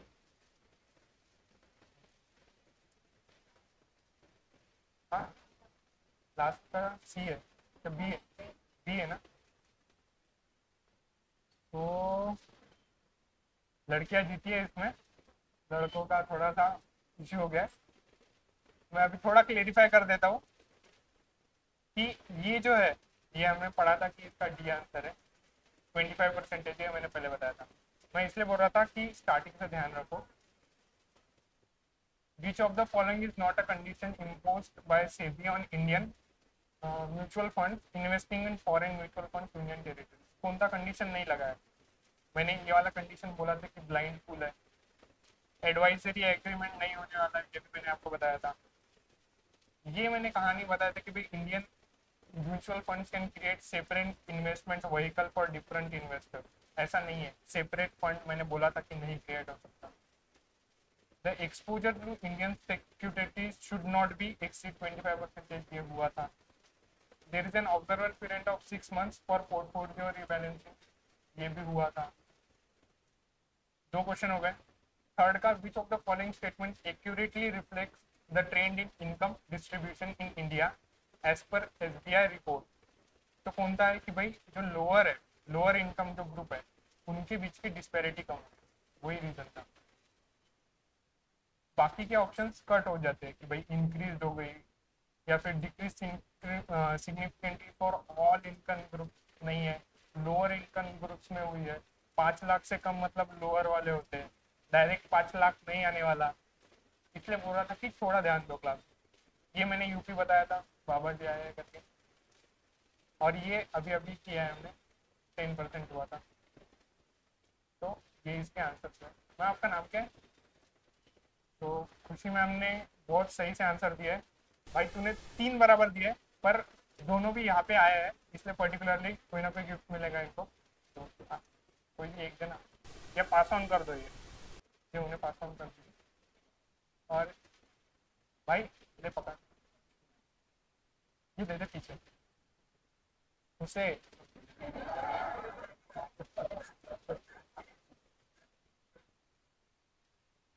सो मैं इसलिए ये सब खेल खेल रहा हूँ क्योंकि चीज़ें याद रखें, क्योंकि नहीं देने वाली है पॉइंट के बाद में। तो थोड़ा एंगेजमेंट बढ़ाओ, थोड़ा अटेंटिव रहो, सही रहेगा। लास्ट में ये अभी 5-6 क्विज होने के बाद में एक राउंड, एक वापस से रैपिड फायर मैराथन रहेगा। उसके अंदर हमें सब, मतलब जिसको भी आता है उसने हाथ खड़े करना है और आंसर देना है, बस वही रहेगा। और फिर देखते हैं। तो अगला न्यूज़ क्या है, पहले उसे देखते हैं। थोड़ा सा और एंगेजमेंट बढ़ा हुआ, क्योंकि अभी देखा वो बंदा सबसे ज्यादा होशियार है, पर वो फर्स्ट टाइम यहाँ पे आया, इसलिए थोड़ा सा कंफ्यूज हो गया था 5 ऑप्शंस में। यहाँ स्क्रीन बड़ी दिखती है। लड़कियों को थोड़ा फायदा हुआ क्योंकि उन्होंने पहले से क्वेश्चंस पढ़ लिए थे, स्क्रीन पे चल रहे थे, उनके पास नोट्स थे। पर ठीक है, वो इतना मैटर नहीं करता, यहाँ पे आना मैटर करता है। तो इसलिए वो बंदा पहले आया है, उसके लिए अच्छे से तालियां बजाओ, वो आया तभी कम से कम। भाई तेरा नाम क्या है? ऋषिकेश ने बहुत अच्छे आंसर दिए, पर वो थोड़ा होता ही है क्योंकि एकदम से क्वेश्चन आए थे, और खुशी मैम को थोड़ा पहले क्वेश्चन मिलने की वजह से फेवर हो गया था। तो हम नेक्स्ट न्यूज देखते हैं कि पर्टिकुलरली क्या है और क्या नहीं। और अब आपने क्वेश्चंस देखे थे, मैं यहाँ पे लिख के देता हूँ कि बहुतों के रॉन्ग हुए थे। अभी उनके दिमाग में चल रहा है कि यार मेरा वो रॉन्ग हो गया था, मैंने वो बताया था। तो वो ध्यान में रखो कि इस हिसाब से क्वेश्चन आएंगे, मोर और लेस, या इससे थोड़ा हार्ड लेवल रहेगा। ठीक है। तो नेक्स्ट न्यूज देखते हैं कि भाई 57% of women micro business owners unaware, मतलब जो 50% के ऊपर जो है, मतलब जिन्होंने बिजनेस खोले है, जो वुमेन्स है, जो लड़कियां है, उन्हें पता ही नहीं है कि भाई यूपीआई बेस्ड ऑफरिंग्स होती है, मतलब पेमेंट चलता है वगैरह। मतलब जो देखो, अभी अगर हम सोच रहे हैं कि भाई मोस्टली सब लोगों को ये चीज पता होगा कि भाई यूपीआई का पेमेंट कैसे हो रहा है और चीजें चल रही है, तो ये ट्रू नहीं है काफी हद तक, जो एक डाटा लाया गया। तो हमारे लिए ये इम्पोर्टेंट नहीं है कि भाई 57% लोगों को नहीं पता है, वो मैटर नहीं करता। हमारे लिए जो मैटर करता है वो आगे की न्यूज़ है कि भाई इन्होंने कौन सी रिपोर्ट लाई थी, यूपीआई फॉर हर इनिशिएटिव लाया था। इनिशिएटिव याद रखना जरूरी है हमारे लिए। फिर ये थोड़ा सा उसको, उनकी रिपोर्ट को डिफाइन करने के लिए उन्होंने चीजें लाई थी कि भाई women micro businesses are largely undiscovered by merchant aggregators. Merchant aggregators मतलब कि जो एक मर्चेंट्स, मतलब आपको पता है क्या होता है कि ट्रेडर होते हैं और कंज्यूमर होते हैं। तो इन दोनों के बीच में का जो लिंक होता है वो मर्चेंट एग्रीगेटर्स होता है, जो एक लिंक के हिसाब से काम करता है। मतलब यूपीआई पेमेंट वगैरह, फोन पे हो गया, या फिर गूगल पे हो गया, वो मर्चेंट एग्रीगेटर्स है। ये याद रखो, इतना कुछ मर्चेंट एग्रीगेटर्स हमें आपको पूछा नहीं जाएगा। तो वही 57% ऑफ द एंटरप्रेन्योर्स को पता ही नहीं था कि यूपीआई बेस्ड पेमेंट वगैरह के बारे में। पर ये एफर्ट किसका है, किसने ये रिपोर्ट लाई? तो कौन दो लोग थे? एक एनपीसी आया था, national payment corporation of India, जो ये डिजिटल पेमेंट वगैरह की जो भी चीजें चल रही है, एटीएम से लेकर सब चीजें, ये इसी ने लाई। ये गवर्नमेंट की विंग है, ये सोचती है कि लोगों के पेमेंट कैसे बढ़ाने चाहिए डिजिटल वे, जिससे नोट छापने की कम जरूरत पड़े और उससे पैसे बचेंगे, और ये डिजिटल वे में लोग ज्यादा जागरूक होंगे। जैसे मैंने आपको पिछले बार भी बताया था कि हम ऐसी जनरेशन है जिसने, मतलब हमारा इंडिया ऐसा देश है जिसने बेहद गरीबी भी देखी है, जो अभी भी देख रहा है। एक और एक वो भी पिक्चर है इंडिया का, और एक ये भी पिक्चर है कि हमारे भाजी पाले के गाड़ियों पे यूपीआई के क्यूआर चल रहे हैं। ये फॉरेन में भी पॉसिबल अभी तक तो नहीं हुआ है। फॉरेन जो एम्बेसडर है, मतलब राजदूत बोलते हैं ना, जो राजदूत है बाहर के देशों के, हमारे इंडिया में आते हैं और पेमेंट करते हैं ना, वो शॉक हो जाते हैं कि भाई इंडिया ने इतनी जल्दी अडेप्ट कैसे किया। अगर सोचो एक पॉइंट पे, हमें मोदी जी का थैंक यू बोलना चाहिए कि उन्होंने यूपीआई पेमेंट को बढ़ाया, लोगों के गवर्नमेंट मतलब अकाउंट्स बनाए, भले ही थोड़ा सा झूठ बोल के कि भाई 15 लाख मिलेंगे वगैरह सब चीजें, मतलब वो 15 लाख का अलग इशू है, मैं तो उठाता हूँ कि भाई चीजें याद रहे उस हिसाब से। तो वो 15 लाख की वजह से लोगों ने इन्वेस्टमेंट, अब उनको पता था भोली जनता है, खुद से आएंगी नहीं, बैंक की लाइन में खड़ी नहीं रहेंगी खुद के अकाउंट करने के लिए, कुछ ना कुछ तो करना ही था उनको। लोगों के अकाउंट बने। इसलिए कोरोना के टाइम पे डिजिटल पेमेंट बहुत ज़्यादा चला, कैश टू पेमेंट नहीं चला और चीज़ें थोड़ा सा और स्मूथली चली। ये याद रखो। तो इसमें याद क्या रखना है कि एक तो ये इनिशिएटिव किसका है, किसका इनिशिएटिव है, ये अभी देखा है हमने, ये एनपीसीआई का है और एक वुमेन्स वर्ल्ड बैंकिंग है, उसका इनिशिएटिव है। ये चीज याद रखना, इस पे शायद क्वेश्चन फ्रेम हो सकता है। अब एनपीसीआई का हेडक्वार्टर कहाँ होगा, ऑब्वियसली ये मुंबई में होगा। और फिर ये चेयरमैन, मुझे नहीं लगता है कि अभी ये याद रखने की जरूरत है। अगर ये याद रखने की जरूरत पड़ेगी, मुझे ऐसा लगेगा तो मैं आपको बताऊंगा, अभी थोड़ा ब्रॉडली याद रखना है इसे। तो अब एक न्यूज है कि SBI, HDFC bank, ICICI bank continue to be systematically important RBI. जैसे आपने एलविश यादव का नाम सुना, तो एलविश यादव ने ये बोला था कि भाई वो, देखो नाम सुना है ना, तो एलविश यादव बोलता कि भाई सिस्टम है, हमारा सिस्टम है, ये वाले सब चीजें चलती। तो असलियत में उनका है नहीं, वो बात की बात। पर इन तीनों लोगों का तो सिस्टम है कि भाई एसबीआई, एचडीएफसी और आईसीआईसीआई बैंक, इसको आरबीआई ने बोला है कि भाई तुम्हारा सिस्टम है। और सबसे पहले मतलब ये state bank of India, HDFC और आईसीआईसीआई, तो सिस्टमेटिकली इंपॉर्टेंट बैंक, मतलब अगर ये फेल हुई, सिस्टम के अंदर ये है, अगर ये बैंक फेल हुई तो समझ जाना कि बहुत बड़ा कोलैप्स होने वाला है, क्योंकि उतने लोग इसके साथ अटैच है। जैसे भले ही एसबीआई का टैगलाइन क्या है ये बहुतों को नहीं पता होगा, पर सबको, हम सब लोगों को ये पता है कि उनके लंच टाइम में बहुत ज्यादा टाइम लगता है करके, है ना। तो वही है कि एसबीआई तो बहुत ज्यादा डिपेंडेंट है।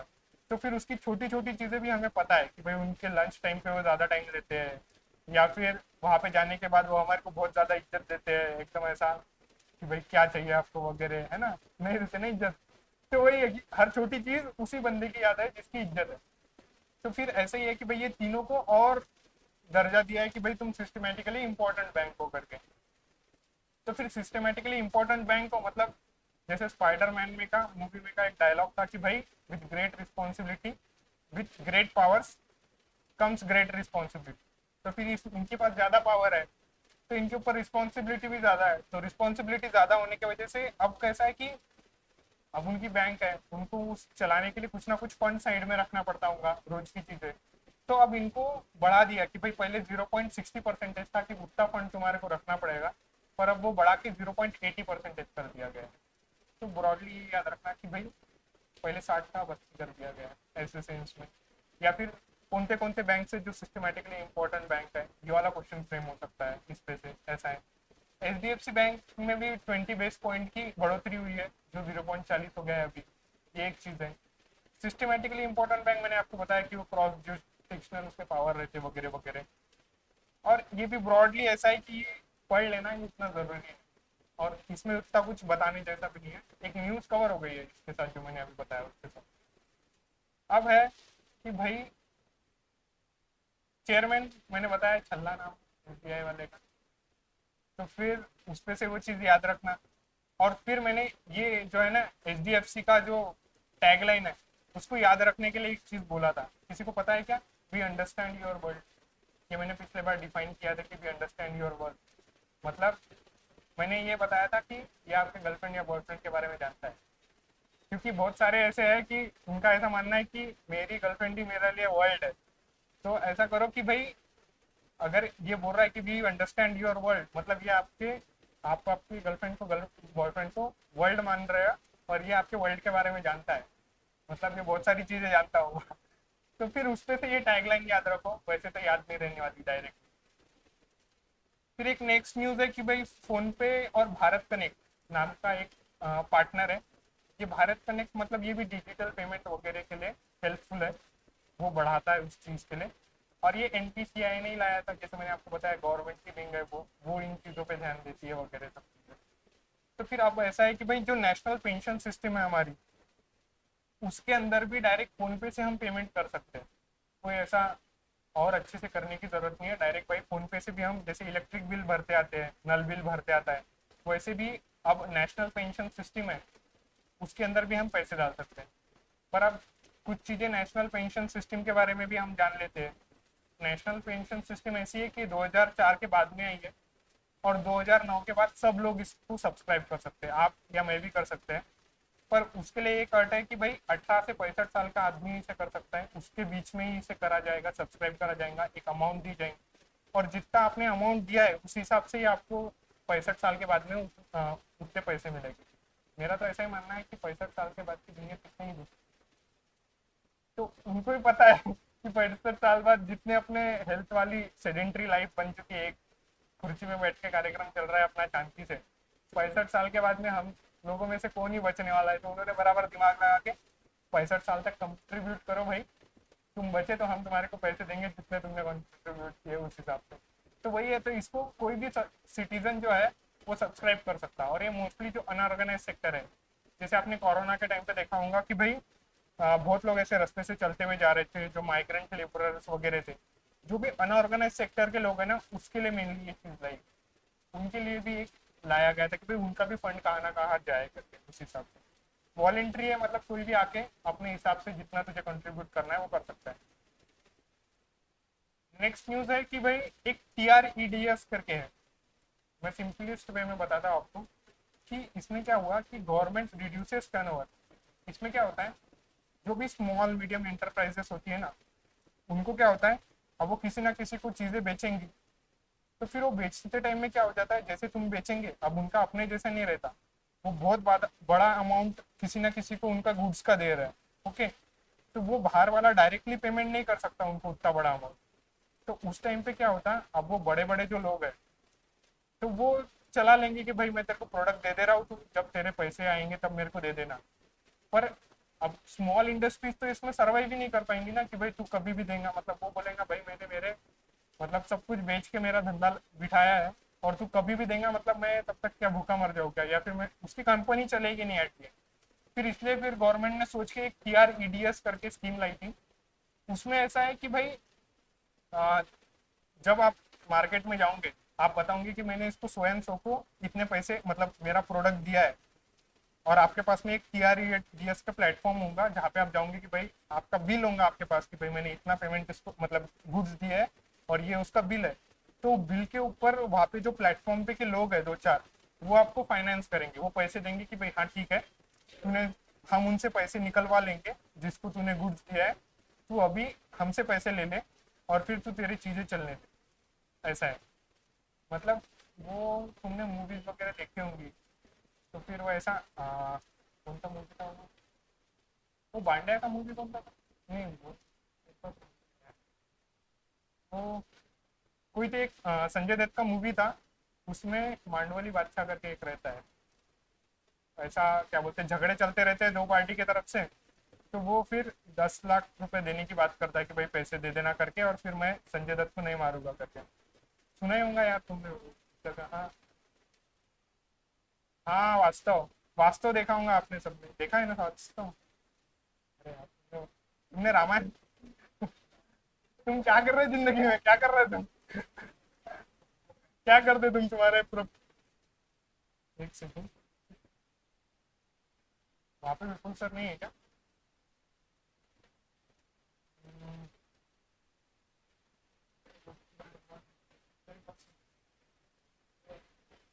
जो उल्टी होगी शायद से इसमें, देखेंगे बाद में, छोड़ो। मैं ये बोल रहा हूँ कि देखो क्या होता है, रामायण देखा है सबने, कुछ ना कुछ तो कुछ देखा होगा, है ना? रामायण देखा होगा ना?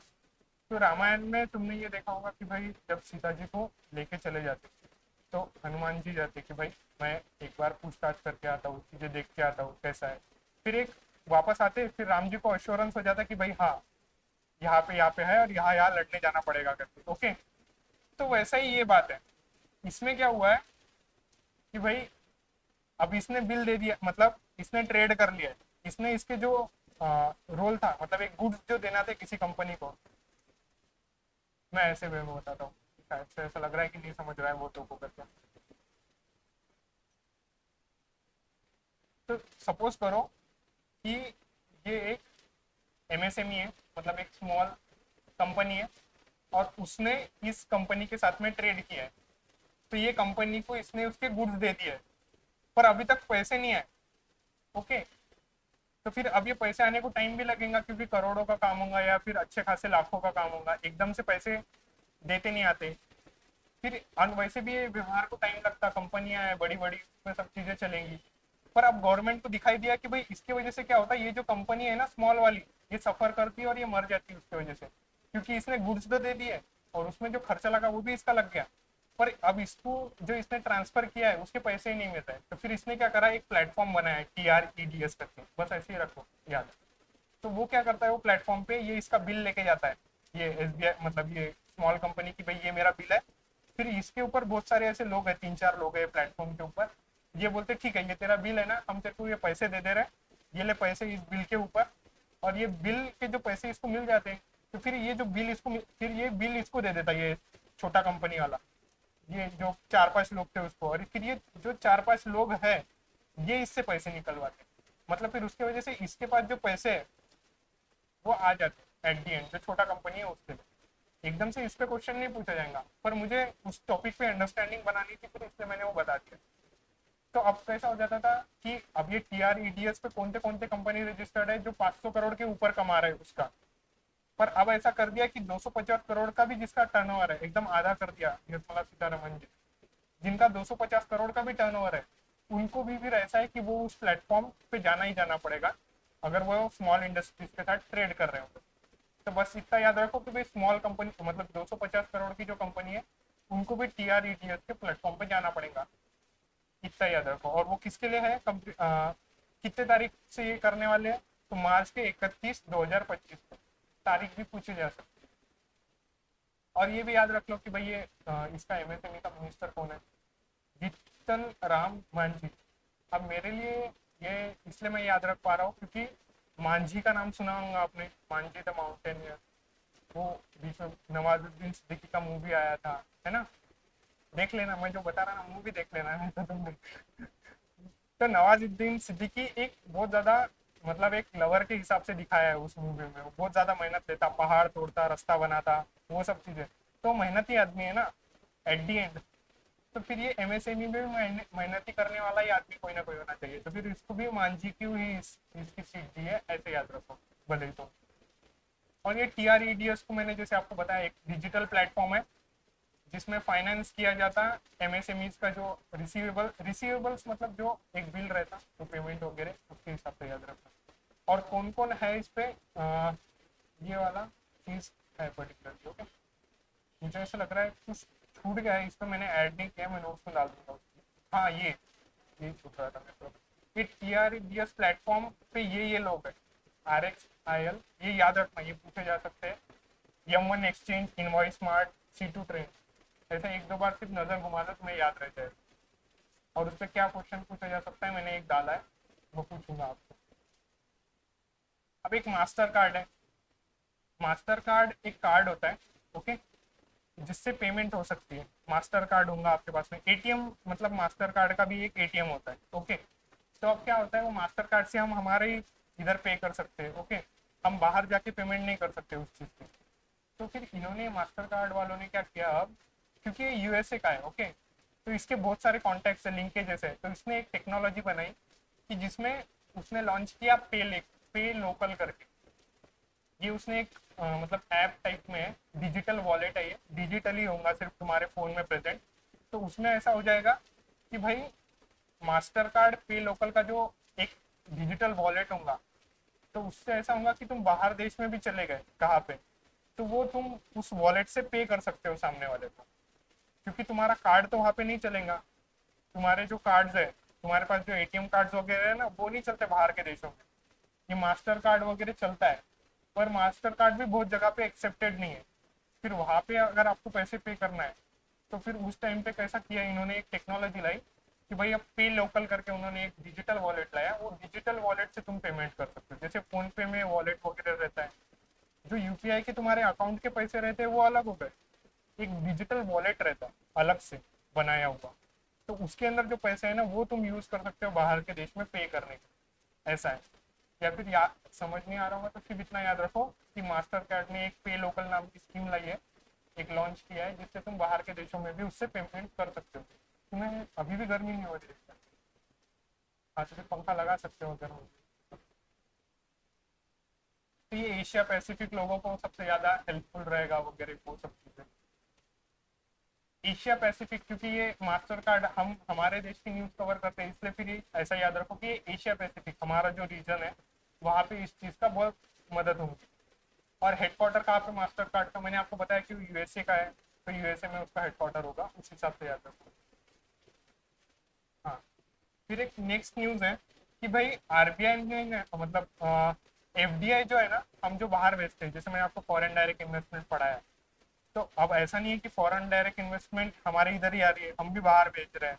तो हम कितना भेज रहे हैं, इस पे क्वेश्चन आया, तो हम 3.7 बिलियन जो है वो हमारे देश से बाहर हम एफडीआई इन्वेस्ट कर रहे हैं बाहर की कंपनियों में। इतना याद रखना, डायरेक्ट इस पे से शायद क्वेश्चन आ सकता है। तो ये एफडीआई कमिटमेंट मतलब बड़ी है भाई, ये वाली चीज है, थोड़ा सा मैंने एक्सप्लेन किया इस चीजों को। बाकी इसमें इतना अंडर डेप्थ में जाने की जरूरत,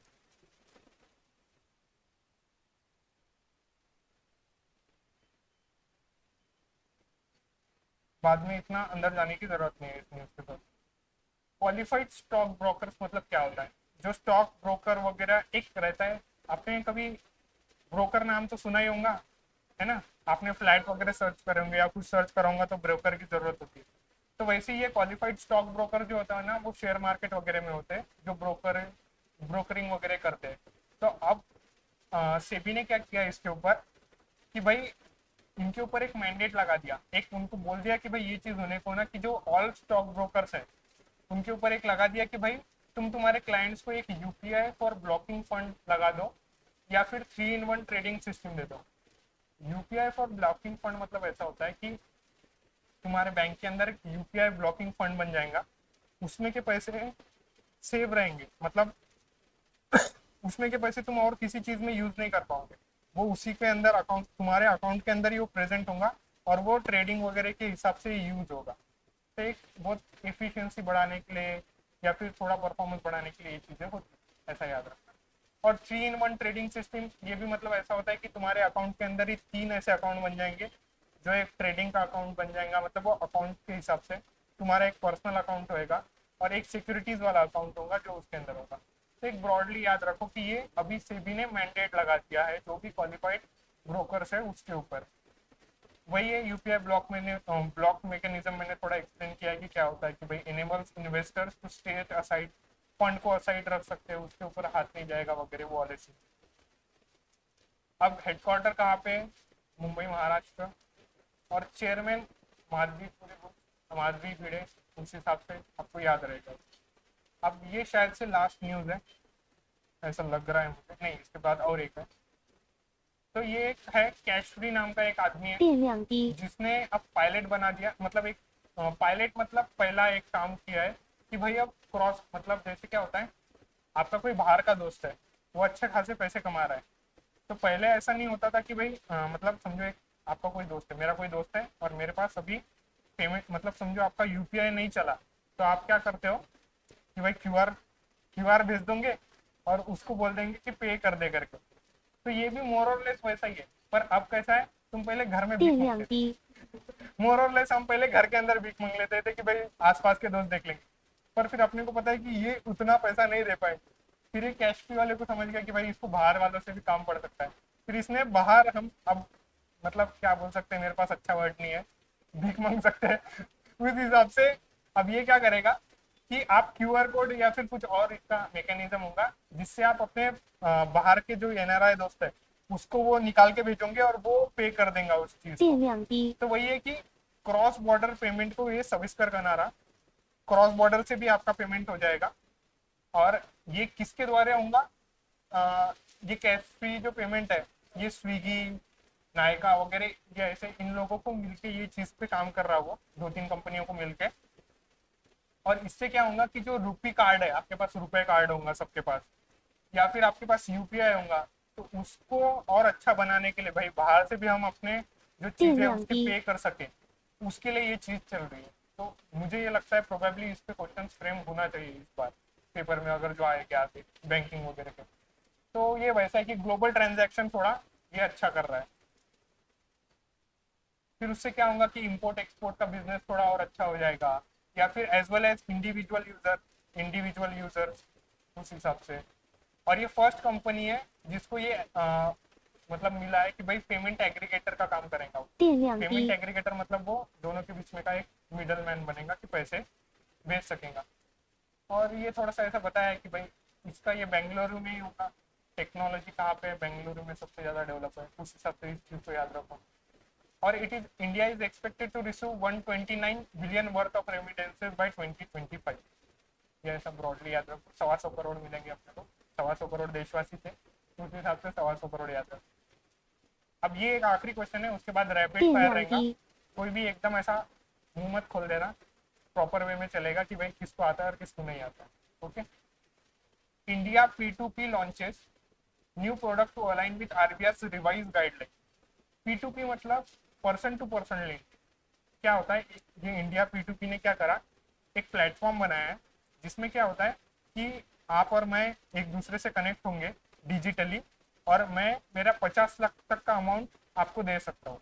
उस 电 प्लेटफॉर्म 量 पे 低， लाके मैं दूसरे लोगों को दे सकता हूँ। पर उसमें डिफॉल्ट होने के बहुत, जैसे बैंक होते हैं ना, तो वैसे ही है कि भाई अब ये पर्सन टू पर्सन लेंडिंग चलेगी। लेंडिंग मतलब लोन देना वगैरह। तो इसमें वो 18% तक का इंटरेस्ट कमा सकते हैं, मंथली इनकम प्लस है वगैरह वगैरह सब चीजें। और ये मेन क्वेश्चन ये है कि ये लेंडिंग अप टू 50 लाख तक कर सकता करके। मुझे ऐसा लगता है इस पे अगर थोड़ा फैक्चुअल के हिसाब से इसका क्वेश्चन फ्रेम हो सकता है। 电 तो 量低， ऐसा ये खत्म हो गया। अब रैपिड फायर है। जिसको भी आता होगा हाथ खड़े करना। ठीक है। और मैं नए चेहरे को चांस दूंगा, तो फिर नए चेहरे बोले।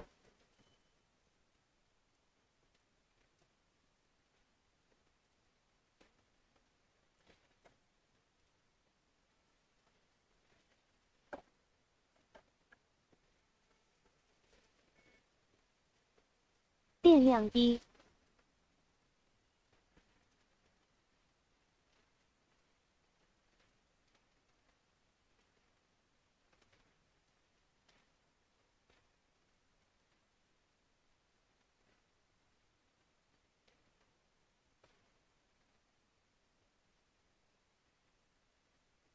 हाथ खड़े कर सकते हो।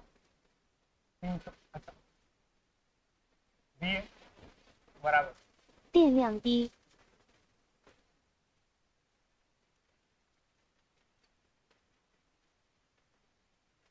सेकंड बताओ।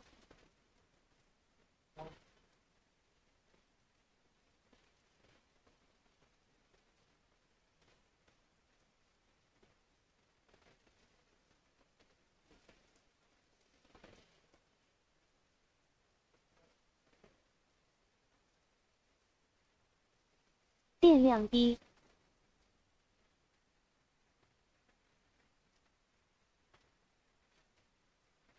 इधर भी हो तुम्हारा तो हाथ खड़े कर सकते हो।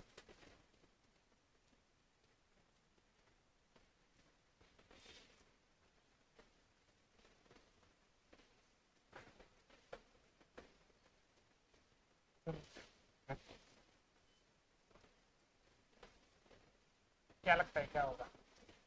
电量低， क्या? ये देख। अब सेकंड का आंसर ए बोला गया है। देखते हैं बाकी और किसी का। ए। हाँ। बी। Data transfer. और कोई? ए बी और कोई? तीन बाकी है, सी डी और कुछ? 电量低，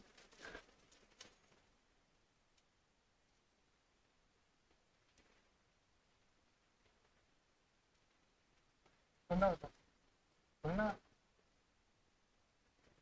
अच्छा ठीक है, शॉर्ट शॉर्ट है ना, ए या बी होगा। ठीक है। ठीक है, याद रखना। देखते हैं आगे क्या होगा। हाँ, what is the primary goal of master card पे लोकल सर्विस? प्राइमरी गोल क्या है? 电量低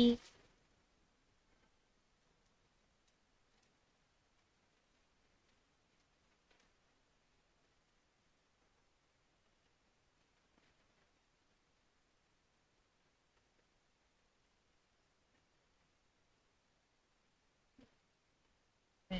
ठीक है। और डिजिट सी है। तो देखते हैं। मैम आप लिख लो सेकंड का ए या ऐसा电量 थोड़ा सा 低， लिख लो तो। मैं ताल लिख नहीं पाऊंगा, मैं पेन नहीं था। सेकंड का ए या बी बोल रहे हो आप, और थर्ड का सी बोल रहे हो, ठीक है। फोर्थ का बताओ।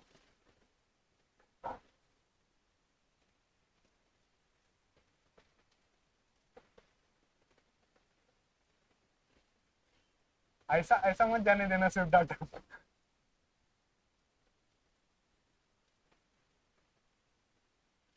电量低， जो भी क्वेश्चन आ रहे हैं मैंने वो क्लास में बोलते बोलते एम्फेसाइज किए हैं कैसे ना कैसे। तो अब बताओ कैसे। ऑप्शन कौन सा होगा, पता है तेरे को? मेरे को पता है, पता ना। ई, सी और ई बोल रहा ना, तो ठीक है। थर्ड का सी आई, 电量 सॉरी 低， फोर्थ का। हाँ। अब ये ऐसा क्वेश्चन पूछा जा सकता है जो मैंने आपको बताया था कि वो आर एक्स पेटीएम, ठीक है। ये राइट है सबका।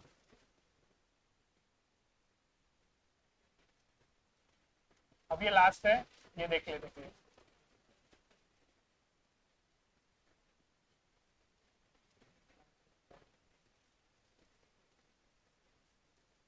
电量低，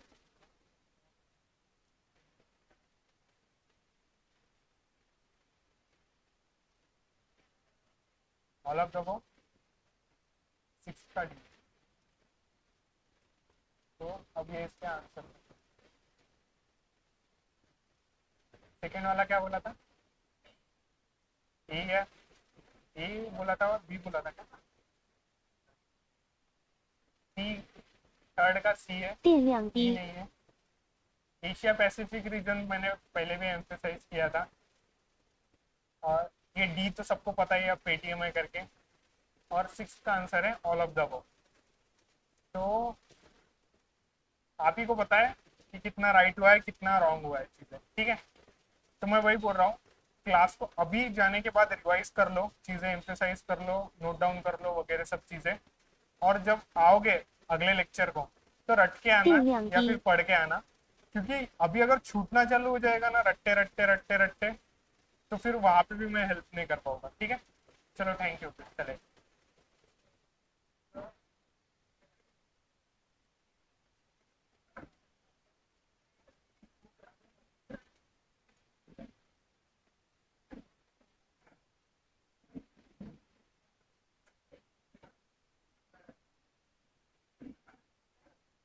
电量低。